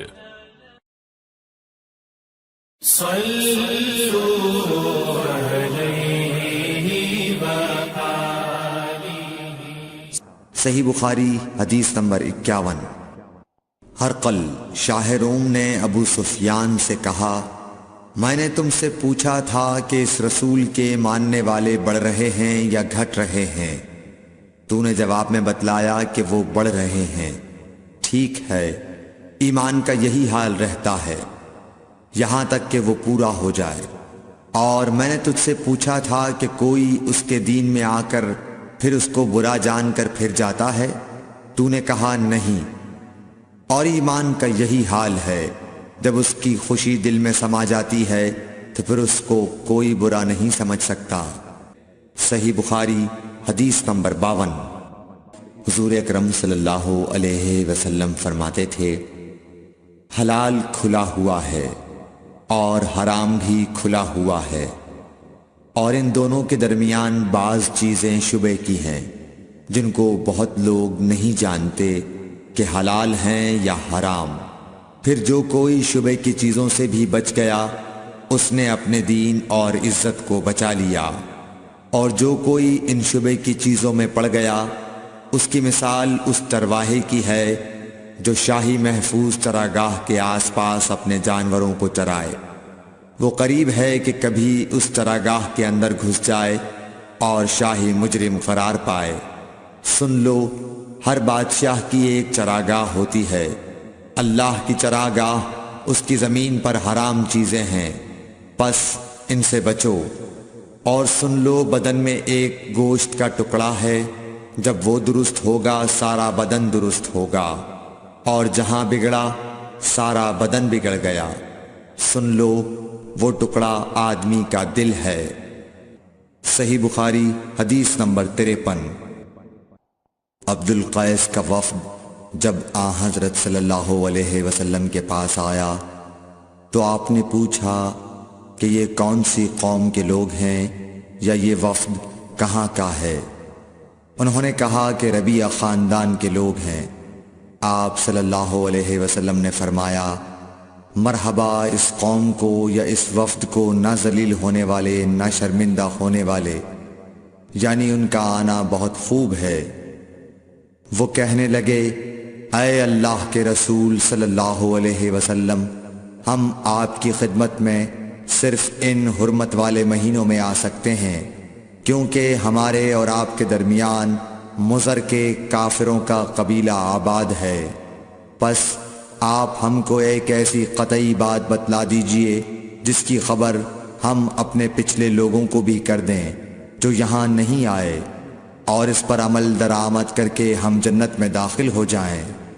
اور انہوں نے آپ سے اپنے برتنوں کے بارے میں بھی پوچھا۔ آپ صلی اللہ علیہ وسلم نے ان کو 4 باتوں کا حکم اور 4 قسم کے برتنوں کو استعمال میں لانے سے منع فرمایا۔ ان کو حکم دیا کہ ایک اکیلے خدا پر ایمان لاؤ۔ پھر آپ صلی اللہ علیہ وسلم نے پوچھا کہ جانتے ہو ایک اکیلے اللہ پر ایمان لانے کا مطلب کیا ہے؟ انہوں نے کہا کہ اللہ اور اس کے رسول ہی کو معلوم ہے۔ آپ نے فرمایا کہ اس بات کی گواہی دینا کہ اللہ کے سوا کوئی معبود نہیں، اور یہ حضرت محمد صلی اللہ علیہ وسلم اس کے سچے رسول ہیں، اور نماز قائم کرنا اور زکوٰۃ ادا کرنا اور رمضان کے روزے رکھنا، اور مال غنیمت سے جو ملے اس کا 5واں حصہ مسلمانوں کے بیت المال میں داخل کرنا، اور 4 برتنوں کے استعمال سے آپ صلی اللہ علیہ وسلم نے ان کو منع فرمایا، سبز لاکھی مرتبان سے اور کدو کے بنائے ہوئے برتن سے، لکڑی کے کھودے ہوئے برتن سے اور روغنی برتن سے، اور فرمایا کہ ان باتوں کو حفظ کر لو اور ان لوگوں کو بھی بتلا دینا جو تم سے پیچھے ہیں اور یہاں نہیں آئے ہیں۔ صحیح بخاری حدیث نمبر 54۔ حضرت صلی اللہ علیہ وسلم نے فرمایا، عمل نیت ہی سے صحیح ہوتے ہیں یا نیت ہی کے مطابق ان کو بدلہ ملتا ہے، اور ہر آدمی کو وہی ملے گا جو نیت کرے گا۔ پس جو کوئی اللہ اور اس کے رسول کی رضا کے لیے ہجرت کرے اور اس کی ہجرت اللہ اور اس کے رسول کی طرف ہوگی، اور جو کوئی دنیا کمانے کے لیے یا کسی عورت سے شادی کرنے کے لیے ہجرت کرے گا تو اس کی ہجرت انہی کاموں کے لیے ہوگی۔ صحیح بخاری حدیث نمبر 55۔ حضرت صلی اللہ علیہ وسلم نے فرمایا، جب آدمی ثواب کی نیت سے اپنے اہل و عیال پر خرچ کرے پس وہ بھی اس کے لیے صدقہ ہے۔ صحیح بخاری حدیث نمبر 56۔ حضرت صلی اللہ علیہ وسلم نے فرمایا، بے شک تو جو کچھ خرچ کرے اور اس سے تیری نیت اللہ کی رضا حاصل کرنی ہو تو تجھ کو اس کا ثواب ملے گا، یہاں تک کہ اس پر بھی جو تو اپنی بیوی کے منہ میں ڈالے۔ صحیح بخاری حدیث نمبر 57۔ جریر بن عبداللہ رضی اللہ تعالی عنہ نے کہا کہ حضرت صلی اللہ علیہ وسلم سے میں نے نماز قائم کرنے اور زکوٰۃ ادا کرنے اور ہر مسلمان کی خیر خواہی کرنے پر بیعت کی۔ صحیح بخاری حدیث نمبر 58۔ جس دن مغیرہ بن شعبہ حاکم کوفہ کا انتقال ہوا تو جریر بن عبداللہ رضی اللہ تعالی عنہ خطبے کے لیے کھڑے ہوئے اور اللہ کی تعریف اور خوبی بیان کی، اور کہا تم کو اکیلے اللہ کا ڈر رکھنا چاہیے، اس کا کوئی شریک نہیں، اور تحمل اور اطمینان سے رہنا چاہیے اس وقت تک کہ کوئی دوسرا حاکم تمہارے اوپر آئے، اور وہ ابھی آنے والا ہے۔ پھر فرمایا کہ اپنے مرنے والے حاکم کے لیے دعائے مغفرت کرو، کیونکہ وہ مغیرہ بھی معافی کو پسند کرتا تھا۔ پھر کہا کہ اس کے بعد تم کو معلوم ہونا چاہیے کہ میں ایک دفعہ حضرت صلی اللہ علیہ وسلم کے پاس آیا اور میں نے عرض کیا کہ میں آپ سے اسلام پر بیعت کرتا ہوں۔ آپ نے مجھ سے ہر مسلمان کی خیر خواہی کے لیے شرط کی، پس میں نے اس شرط پر آپ سے بیعت کر لی۔ پس اس مسجد کے رب کی قسم کہ میں تمہارا خیر خواہ ہوں۔ پھر استغفار کیا اور ممبر سے اتر آئے۔ صحیح بخاری حدیث نمبر 59۔ ایک بار حضرت صلی اللہ علیہ وسلم لوگوں میں بیٹھے ہوئے ان سے باتیں کر رہے تھے، اتنے میں ایک دیہاتی آپ کے پاس آیا اور پوچھنے لگا کہ قیامت کب آئے گی۔ آپ صلی اللہ علیہ وسلم اپنی گفتگو میں مصروف رہے۔ بعض لوگ جو مجلس میں تھے کہنے لگے، آپ صلی اللہ علیہ وسلم نے دیہاتی کی بات سنی لیکن پسند نہیں کی، اور بعض کہنے لگے کہ نہیں بلکہ آپ نے اس کی بات سنی ہی نہیں۔ جب آپ اپنی باتیں پوری کر چکے تو میں سمجھتا ہوں کہ آپ صلی اللہ علیہ وسلم نے یوں فرمایا، وہ قیامت کے بارے میں پوچھنے والا کہاں گیا؟ اس دیہاتی نے کہا، حضور میں موجود ہوں۔ آپ نے فرمایا کہ جب امانت ایمانداری دنیا سے اٹھ جائے تو قیامت قائم ہونے کا انتظار کر۔ اس نے کہا، ایمانداری اٹھنے کا کیا مطلب ہے؟ آپ صلی اللہ علیہ وسلم نے فرمایا کہ جب حکومت کے کاروبار نالائق لوگوں کو سونپ دیے جائیں تو قیامت کا انتظار کر۔ صحیح بخاری حدیث نمبر 60۔ عبداللہ بن عمرو نے کہا کہ ایک سفر میں جو ہم نے کیا تھا حضرت صلی اللہ علیہ وسلم ہم سے پیچھے رہ گئے، اور آپ صلی اللہ علیہ وسلم ہم سے اس وقت ملے جب عصر کی نماز کا وقت آن پہنچا تھا۔ ہم جلدی جلدی وضو کر رہے تھے، پس پاؤں کو خوب دھونے کے بدل ہم یوں ہی سا دھو رہے تھے۔ یہ حال دیکھ کر آپ صلی اللہ علیہ وسلم نے بلند آواز سے پکارا، دیکھو ایڑیوں کی خرابی دوزخ سے ہونے والی ہے۔ 2 یا 3 بار آپ صلی اللہ علیہ وسلم نے یوں ہی بلند آواز سے فرمایا۔ صحیح بخاری حدیث نمبر 60، حدیث نمبر 61۔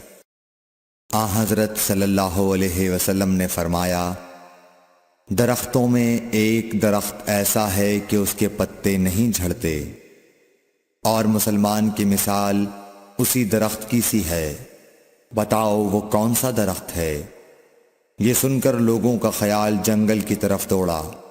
عبداللہ رضی اللہ تعالی عنہ نے کہا، میرے دل میں آیا کہ وہ کھجور کا درخت ہے، مگر میں اپنی کمسنی کی شرم سے نہ بولا۔ آخر صحابہ نے حضرت صلی اللہ علیہ وسلم سے پوچھا کہ وہ کون سا درخت ہے؟ آپ نے فرمایا، وہ کھجور کا درخت ہے۔ صحیح بخاری حدیث نمبر 62۔ حضرت صلی اللہ علیہ وسلم نے فرمایا، درختوں میں سے ایک درخت ایسا ہے کہ اس کے پتے نہیں جھڑتے، اور مسلمان کی بھی یہی مثال ہے، بتلاؤ وہ کون سا درخت ہے؟ یہ سن کر لوگوں کے خیالات جنگل کے درختوں میں چلے گئے۔ عبداللہ نے کہا کہ میرے دل میں آیا کہ بتلا دوں کہ وہ کھجور کا درخت ہے، لیکن وہاں بہت بزرگ موجود تھے، اس لیے مجھ کو شرم آئی۔ آخر صحابہ نے عرض کیا، یا رسول اللہ، آپ ہی بیان فرما دیجئے۔ آپ صلی اللہ علیہ وسلم نے بتلایا کہ وہ کھجور کا درخت ہے۔ صحیح بخاری حدیث نمبر 63۔ حضرت صلی اللہ علیہ وآلہ وسلم ایک بار مسجد میں بیٹھے ہوئے تھے، اتنے میں ایک شخص اونٹ پر سوار ہو کر آیا اور اونٹ کو مسجد میں بٹھا کر باندھ دیا۔ پھر پوچھنے لگا، بھائیو تم لوگوں میں محمد کون سے ہیں؟ حضرت صلی اللہ علیہ وسلم اس وقت لوگوں میں تکیہ لگائے بیٹھے ہوئے تھے۔ ہم نے کہا، حضرت محمد صلی اللہ علیہ وسلم یہ سفید رنگ والے بزرگ ہیں جو تکیہ لگائے ہوئے تشریف فرما ہیں۔ تب وہ آپ سے مخاطب ہوا کہ اے عبد المطلب کے فرزند۔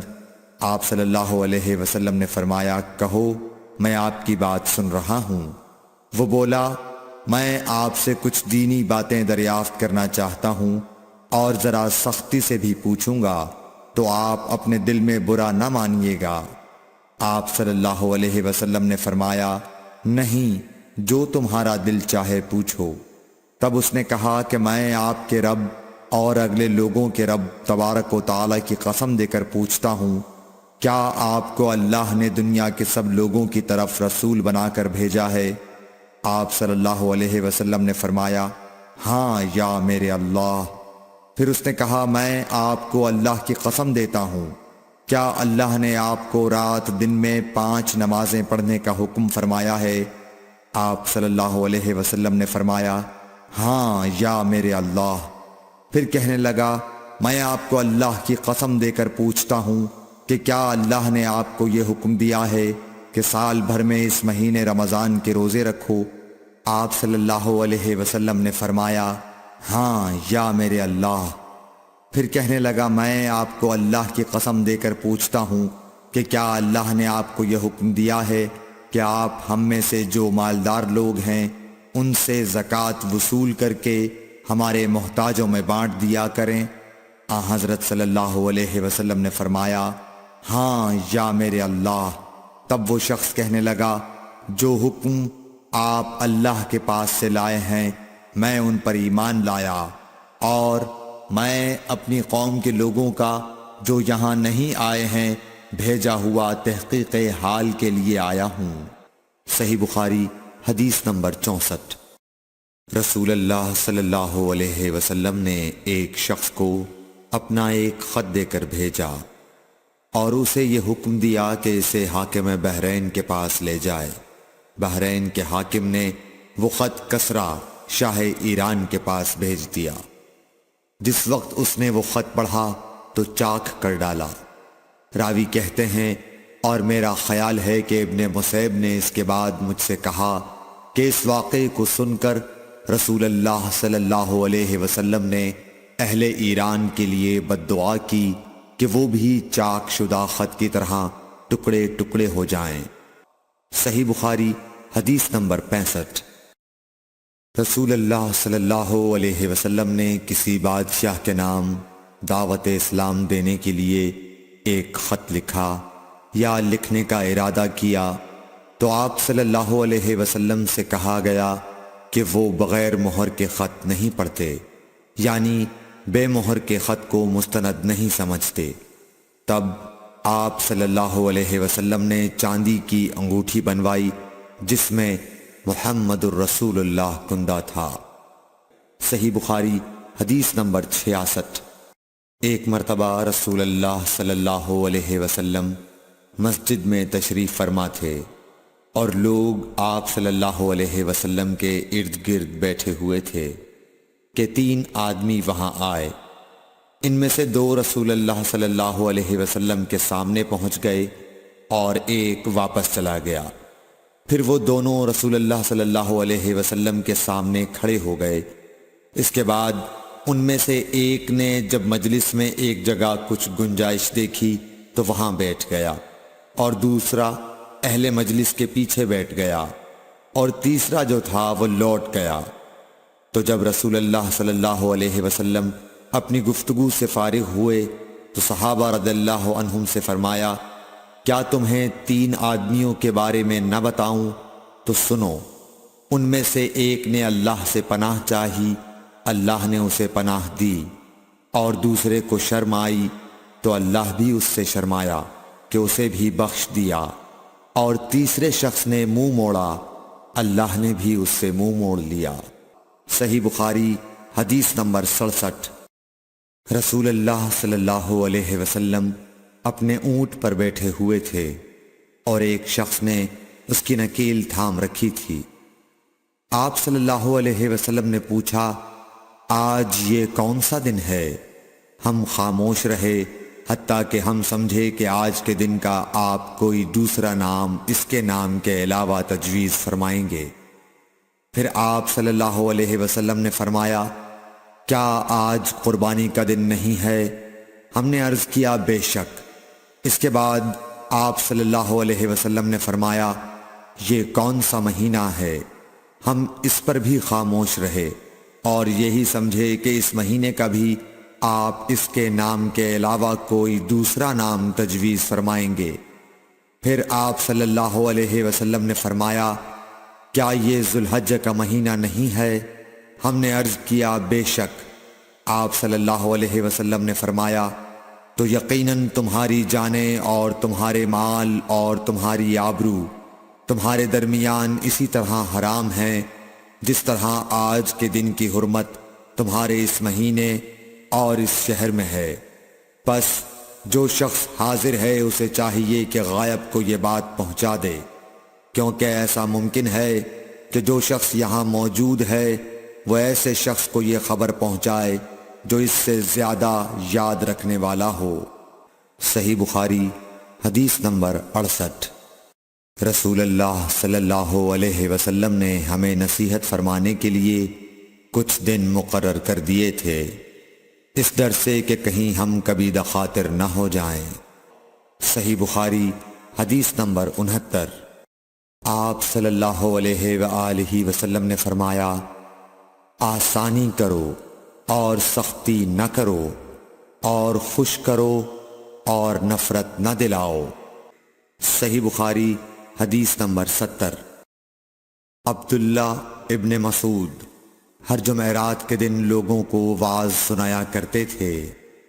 ایک آدمی نے ان سے کہا، اے ابو عبد الرحمن، میں چاہتا ہوں کہ تم ہمیں ہر روز وعظ سنایا کرو۔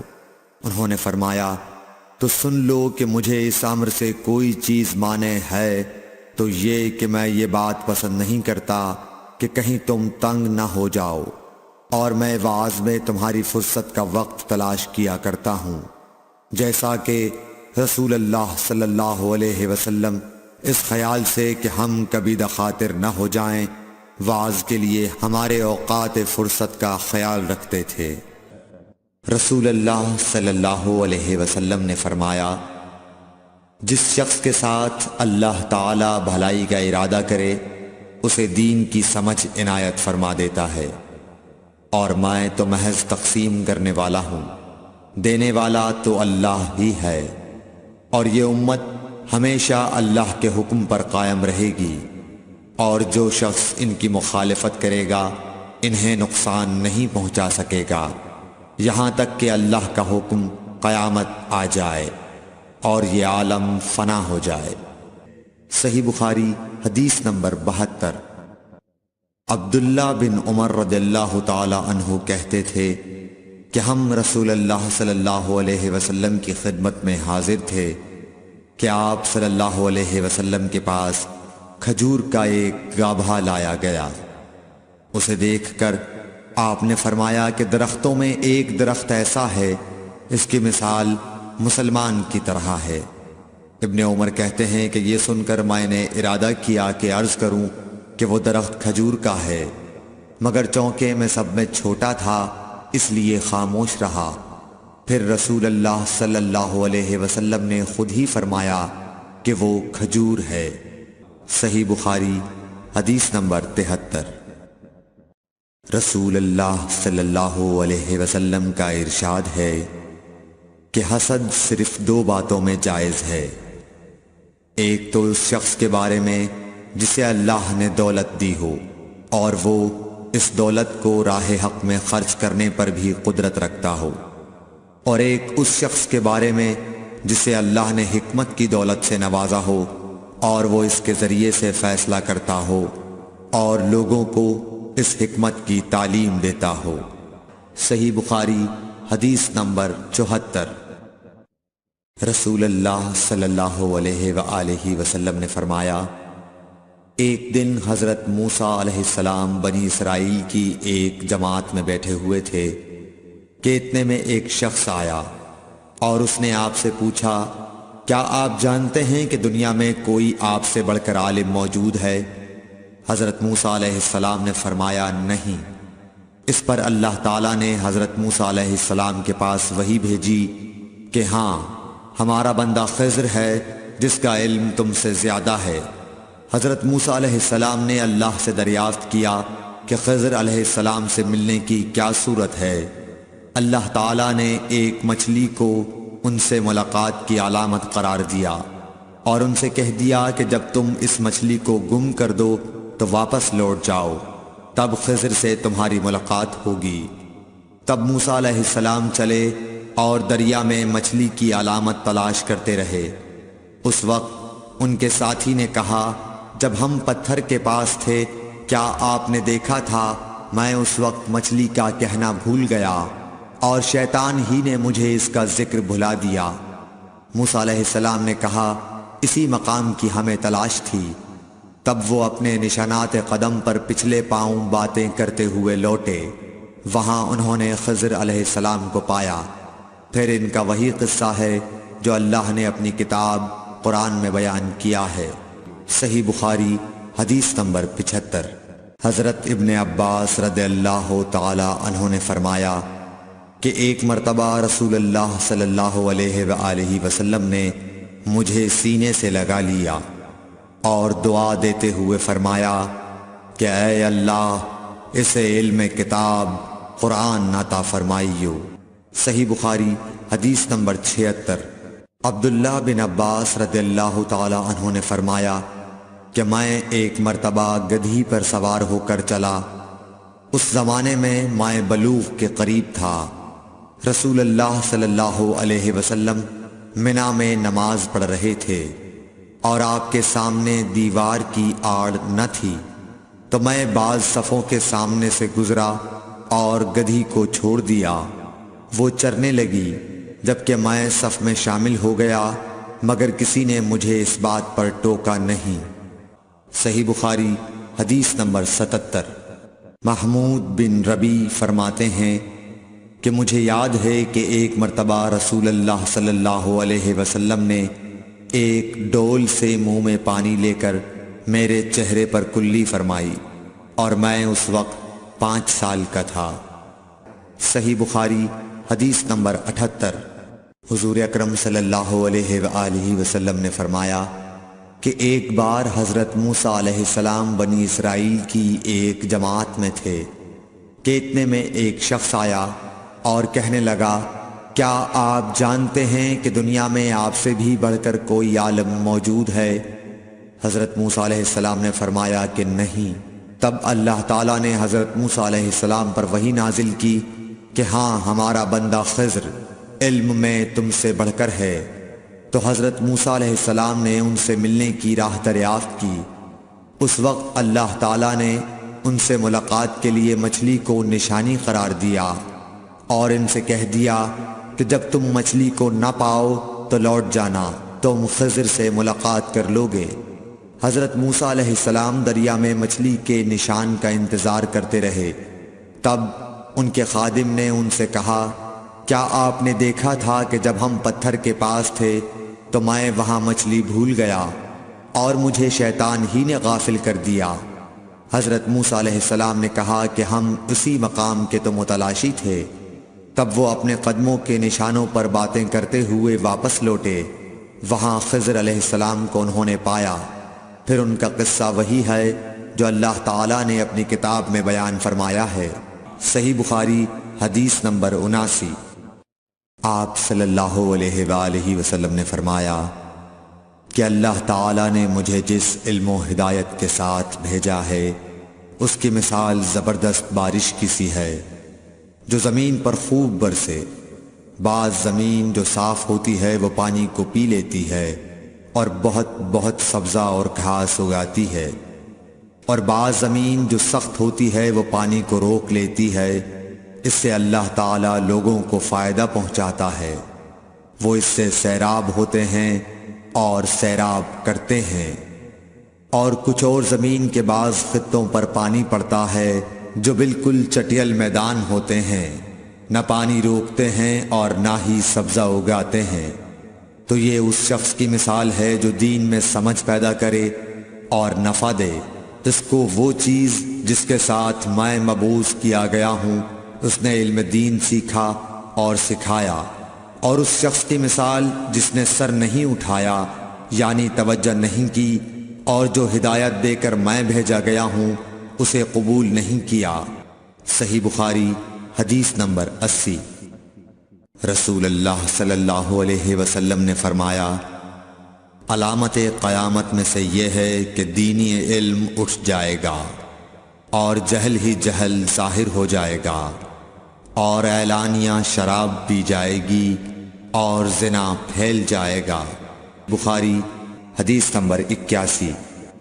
رسول اللہ صلی اللہ علیہ وآلہ وسلم نے فرمایا کہ علامات قیامت میں سے یہ ہے کہ علم دین کم ہو جائے گا، جہل ظاہر ہو جائے گا، زنا بکثرت ہوگا، عورتیں بڑھ جائیں گی اور مرد کم ہو جائیں گے، حتیٰ کہ 50 عورتوں کا نگران صرف ایک مرد رہ جائے گا۔ صحیح بخاری حدیث نمبر 82۔ رسول اللہ صلی اللہ علیہ وسلم نے فرمایا کہ میں سو رہا تھا، اسی حالت میں مجھے دودھ کا پیالہ دیا گیا، میں نے خوب اچھی طرح پی لیا، حتیٰ کہ میں نے دیکھا کہ تازگی میرے ناخنوں سے نکل رہی ہے۔ پھر میں نے اپنا بچا ہوا دودھ عمر بن الخطاب کو دے دیا۔ صحابہ رضی اللہ عنہم نے پوچھا، آپ نے اس کی کیا تعبیر لی؟ آپ صلی اللہ علیہ وسلم نے فرمایا، علم۔ صحیح بخاری حدیث نمبر 83۔ حجۃ الوداع میں رسول اللہ صلی اللہ علیہ وسلم لوگوں کے مسائل دریافت کرنے کی وجہ سے منا میں ٹھہر گئے تو ایک شخص آیا اور اس نے کہا کہ میں نے بے خبری میں ذبح کرنے سے پہلے سر منڈا لیا۔ آپ صلی اللہ علیہ وسلم نے فرمایا، اب ذبح کر لے اور کچھ حرج نہیں۔ پھر دوسرا آدمی آیا، اس نے کہا کہ میں نے بے خبری میں رمی کرنے سے پہلے قربانی کر لی۔ آپ صلی اللہ علیہ وآلہ وسلم نے فرمایا، اب رمی کر لے اور پہلے کر دینے سے کچھ حرج نہیں۔ ابن عمرو کہتے ہیں اس دن آپ صلی اللہ علیہ وسلم سے جس چیز کا بھی سوال ہوا جو کسی نے آگے اور پیچھے کر لی تھی تو آپ صلی اللہ علیہ وسلم نے یہی فرمایا کہ اب کر لے اور کچھ حرج نہیں۔ صحیح بخاری حدیث نمبر 84۔ نبی صلی اللہ علیہ وسلم سے آپ کے آخری حج میں کسی نے پوچھا کہ میں نے رمی کرنے یعنی کنکر پھینکنے سے پہلے ذبح کر لیا۔ آپ صلی اللہ علیہ وسلم نے ہاتھ سے اشارہ کیا اور فرمایا کچھ حرج نہیں۔ کسی نے کہا کہ میں نے ذبح سے پہلے حلق کر لیا۔ آپ صلی اللہ علیہ وسلم نے سر سے اشارہ فرما دیا کہ کچھ حرج نہیں۔ صحیح بخاری حدیث نمبر 85۔ آپ صلی اللہ علیہ وسلم نے فرمایا کہ ایک وقت ایسا آئے گا کہ جب علم اٹھا لیا جائے گا، جہالت اور فتنے پھیل جائیں گے اور حرج بڑھ جائے گا۔ آپ سے پوچھا گیا کہ یا رسول اللہ حرج سے کیا مراد ہے؟ آپ صلی اللہ علیہ وسلم نے اپنے ہاتھ کو حرکت دے کر فرمایا، اس طرح گویا آپ صلی اللہ علیہ وسلم نے اس سے قتل مراد لیا۔ صحیح بخاری حدیث نمبر 86۔ ہم سے موسیٰ بن اسماعیل نے بیان کیا، ان سے وہیب نے، ان سے حشام نے فاطمہ کے واسطے سے نقل کیا۔ وہ اسما سے روایت کرتی ہیں کہ میں عائشہ رضی اللہ تعالی عنہا کے پاس آئی، وہ نماز پڑھ رہی تھیں۔ میں نے کہا لوگوں کا کیا حال ہے؟ تو انہوں نے آسمان کی طرف اشارہ کیا، یعنی سورج کو گہن لگا ہے۔ اتنے میں لوگ نماز کے لیے کھڑے ہو گئے۔ حضرت عائشہ رضی اللہ تعالی عنہا نے کہا اللہ پاک ہے۔ میں نے کہا کیا یہ گہن کوئی خاص نشانی ہے؟ انہوں نے سر سے اشارہ کیا، یعنی ہاں۔ پھر میں بھی نماز کے لیے کھڑی ہو گئی، حتیٰ کہ مجھے غش آنے لگا تو میں اپنے سر پر پانی ڈالنے لگی۔ پھر نماز کے بعد رسول اللہ صلی اللہ علیہ وسلم نے اللہ تعالیٰ کی تعریف کی اور اس کی صفت بیان فرمائی۔ پھر فرمایا جو چیز مجھے پہلے دکھلائی نہیں گئی تھی آج وہ سب اس جگہ میں نے دیکھ لی، یہاں تک کہ جنت اور دوزخ کو بھی دیکھ لیا، اور مجھ پر یہ وحی کی گئی کہ تم اپنی قبروں میں آزمائے جاؤ گے۔ مثل یا قرب کا کون سا لفظ؟ حضرت اسما نے فرمایا میں نہیں جانتی۔ فاطمہ کہتی ہیں یعنی فتنہ دجال کی طرح آزمائے جاؤ گے۔ کہا جائے گا قبر کے اندر کہ تم اس آدمی کے بارے میں کیا جانتے ہو؟ تو جو صاحب ایمان یا صاحب یقین ہوگا۔ کون سا لفظ فرمایا؟ حضرت اسما نے مجھے یاد نہیں۔ وہ کہے گا وہ محمد اللہ کے رسول صلی اللہ علیہ وسلم ہیں جو ہمارے پاس اللہ کی ہدایت اور دلیلیں لے کر آئے تو ہم نے ان کو قبول کر لیا اور ان کی پیروی کی۔ وہ محمد صلی اللہ علیہ وسلم ہیں۔ 3 بار اسی طرح کہے گا، پھر اس سے کہہ دیا جائے گا کہ آرام سے سو جا، بے شک ہم نے جان لیا کہ تو محمد صلی اللہ علیہ وسلم پر یقین رکھتا تھا۔ اور بہرحال منافق یا شکی آدمی، میں نہیں جانتی کہ ان میں سے کون سا لفظ حضرت اسما نے استعمال کیا۔ تو وہ منافق یا شکی آدمی کہے گا کہ جو لوگوں کو میں نے کہتے سنا میں نے بھی وہی کہہ دیا، باقی میں کچھ نہیں جانتا۔ صحیح بخاری حدیث نمبر 87۔ قبیلہ عبد القیس کا وفد رسول اللہ صلی اللہ علیہ وسلم کی خدمت میں آیا۔ آپ صلی اللہ علیہ وسلم نے دریافت کیا کہ کون سا وفد آیا ہے یا یہ کون لوگ ہیں؟ انہوں نے کہا ربیعہ خاندان کے لوگ ہیں۔ آپ صلی اللہ علیہ وسلم نے فرمایا کہ مبارک ہو قوم کو آنا یا مبارک ہو اس وفد کو جو کبھی نہ رسوا ہو نہ شرمندہ ہو۔ اس کے بعد انہوں نے عرض کیا کہ ہم ایک دور دراز کونے سے آپ کے پاس آئے ہیں اور ہمارے اور آپ کے درمیان کفار مضر کا قبیلہ پڑتا ہے۔ اس کے خوف کی وجہ سے ہم حرمت والے مہینوں کے علاوہ اور ایام میں نہیں آ سکتے، اس لیے ہمیں کوئی ایسی قطعی بات بتلا دیجئے کہ جس کی ہم اپنے پیچھے رہ جانے والے لوگوں کو خبر دے دیں اور اس کی وجہ سے ہم جنت میں داخل ہو سکیں۔ تو آپ صلی اللہ علیہ وسلم نے انہیں 4 باتوں کا حکم دیا اور 4 سے روک دیا۔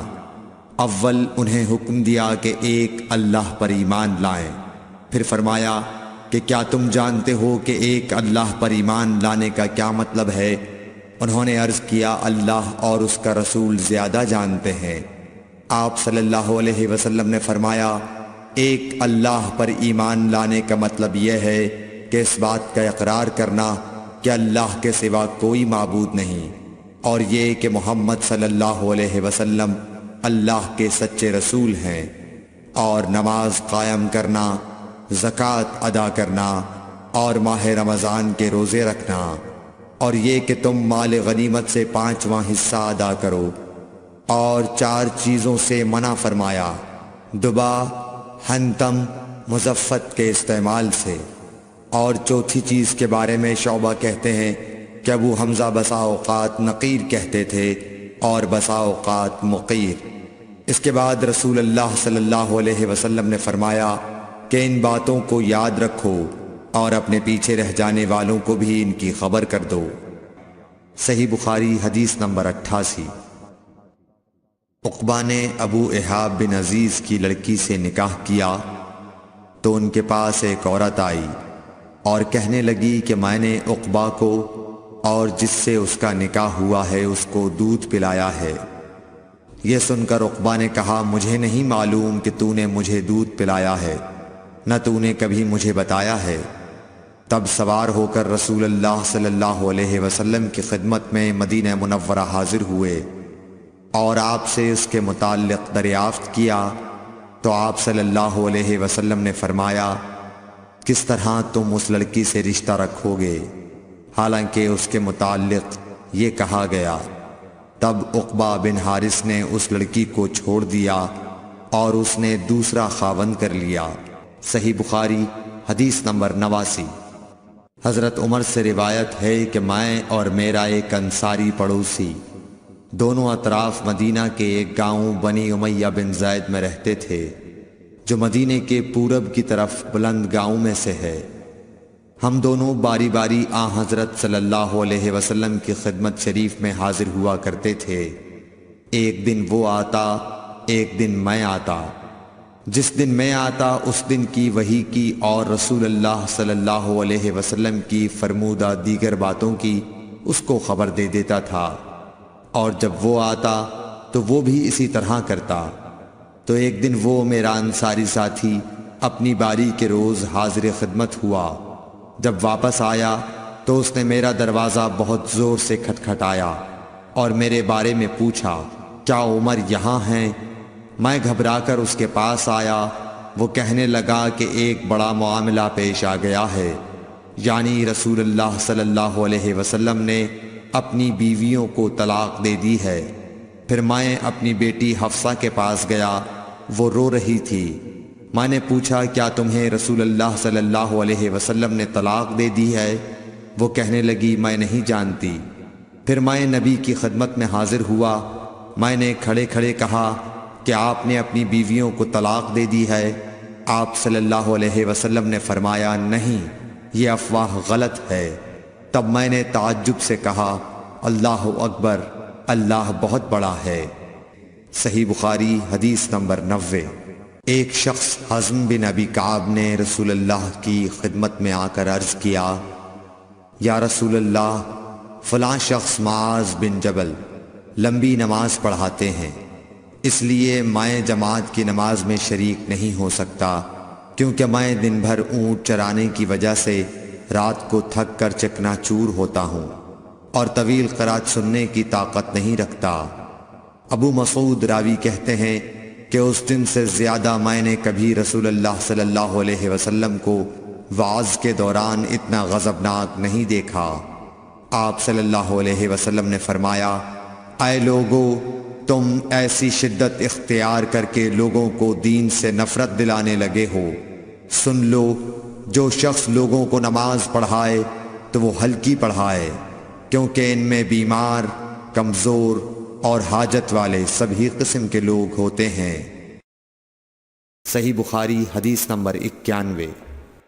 ایک شخص عمیر یا بلال نے رسول اللہ صلی اللہ علیہ وسلم سے پڑی ہوئی چیز کے بارے میں دریافت کیا۔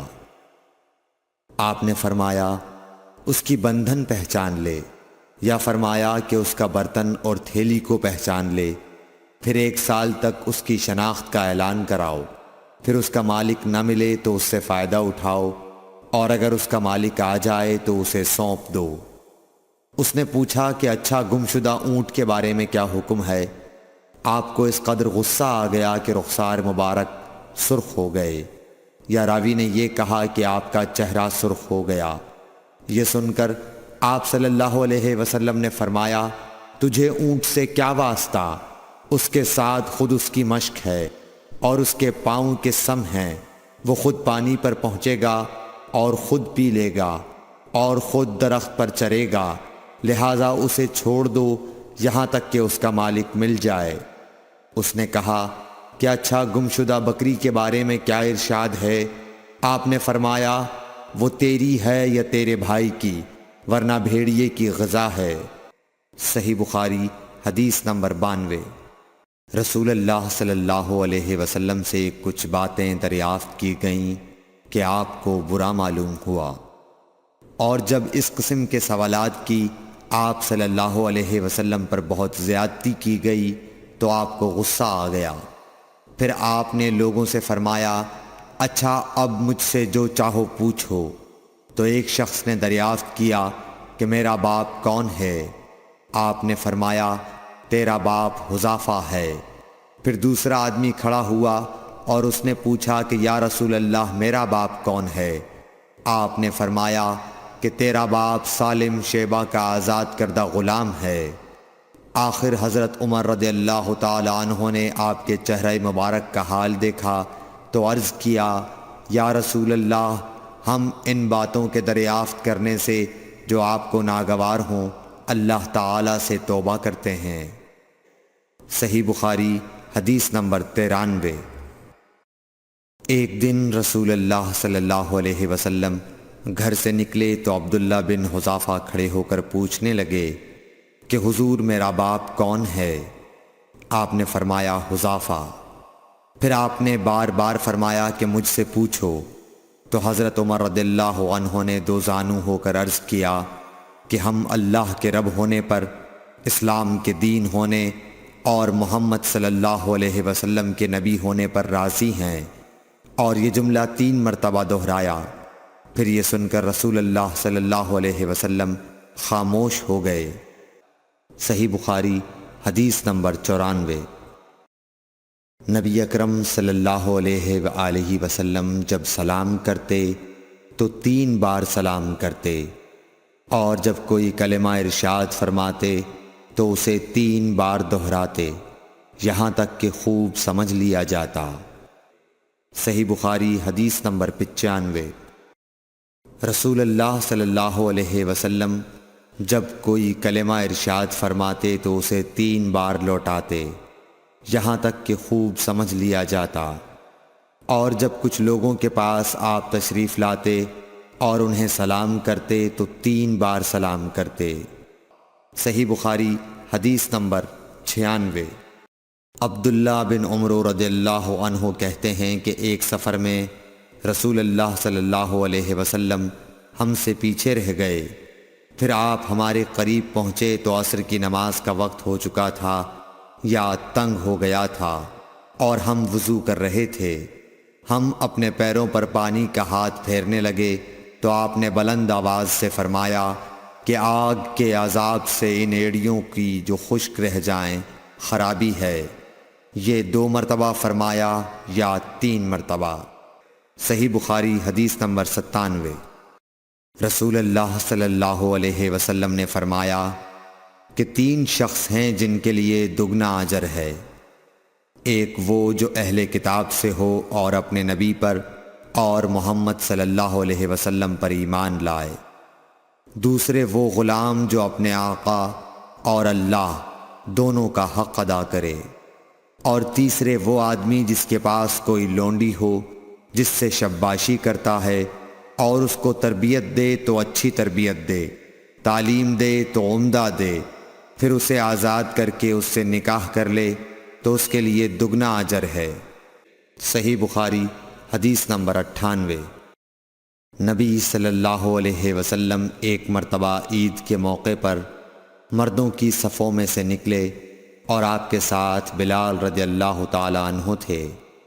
آپ کو خیال ہوا عورتوں کو خطبہ اچھی طرح نہیں سنائی دیا، تو آپ نے انہیں علیحدہ نصیحت فرمائی اور صدقے کا حکم دیا۔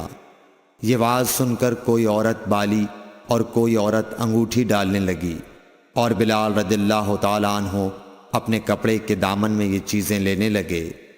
صحیح بخاری حدیث نمبر 99۔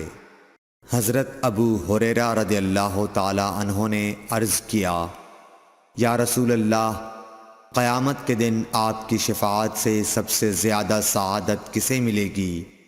تو رسول اللہ صلی اللہ علیہ وسلم نے فرمایا، اے ابو ہریرہ، مجھے یقین تھا کہ تم سے پہلے کوئی اس کے بارے میں مجھ سے دریافت نہیں کرے گا، کیونکہ میں نے حدیث کے متعلق تمہاری حرص دیکھ لی تھی۔ سنو، قیامت کے دن سب سے زیادہ فیضیاب میری شفاعت سے وہ شخص ہوگا جو سچے دل سے یا سچے جی سے لا الہ الا اللہ کہے گا۔ صحیح بخاری حدیث نمبر 100۔ رسول اللہ صلی اللہ علیہ وآلہ وسلم نے فرمایا کہ اللہ علم کو اس طرح نہیں اٹھا لے گا کہ اس کو بندوں سے چھین لے، بلکہ وہ پختہ کار علماء کو موت دے کر علم اٹھائے گا، حتیٰ کہ جب کوئی عالم باقی نہیں رہے گا تو لوگ جاہلوں کو سردار بنا لیں گے، ان سے سوالات کیے جائیں گے اور وہ بغیر علم کے جواب دیں گے، اس لیے خود بھی گمراہ ہوں گے اور لوگوں کو بھی گمراہ کریں گے۔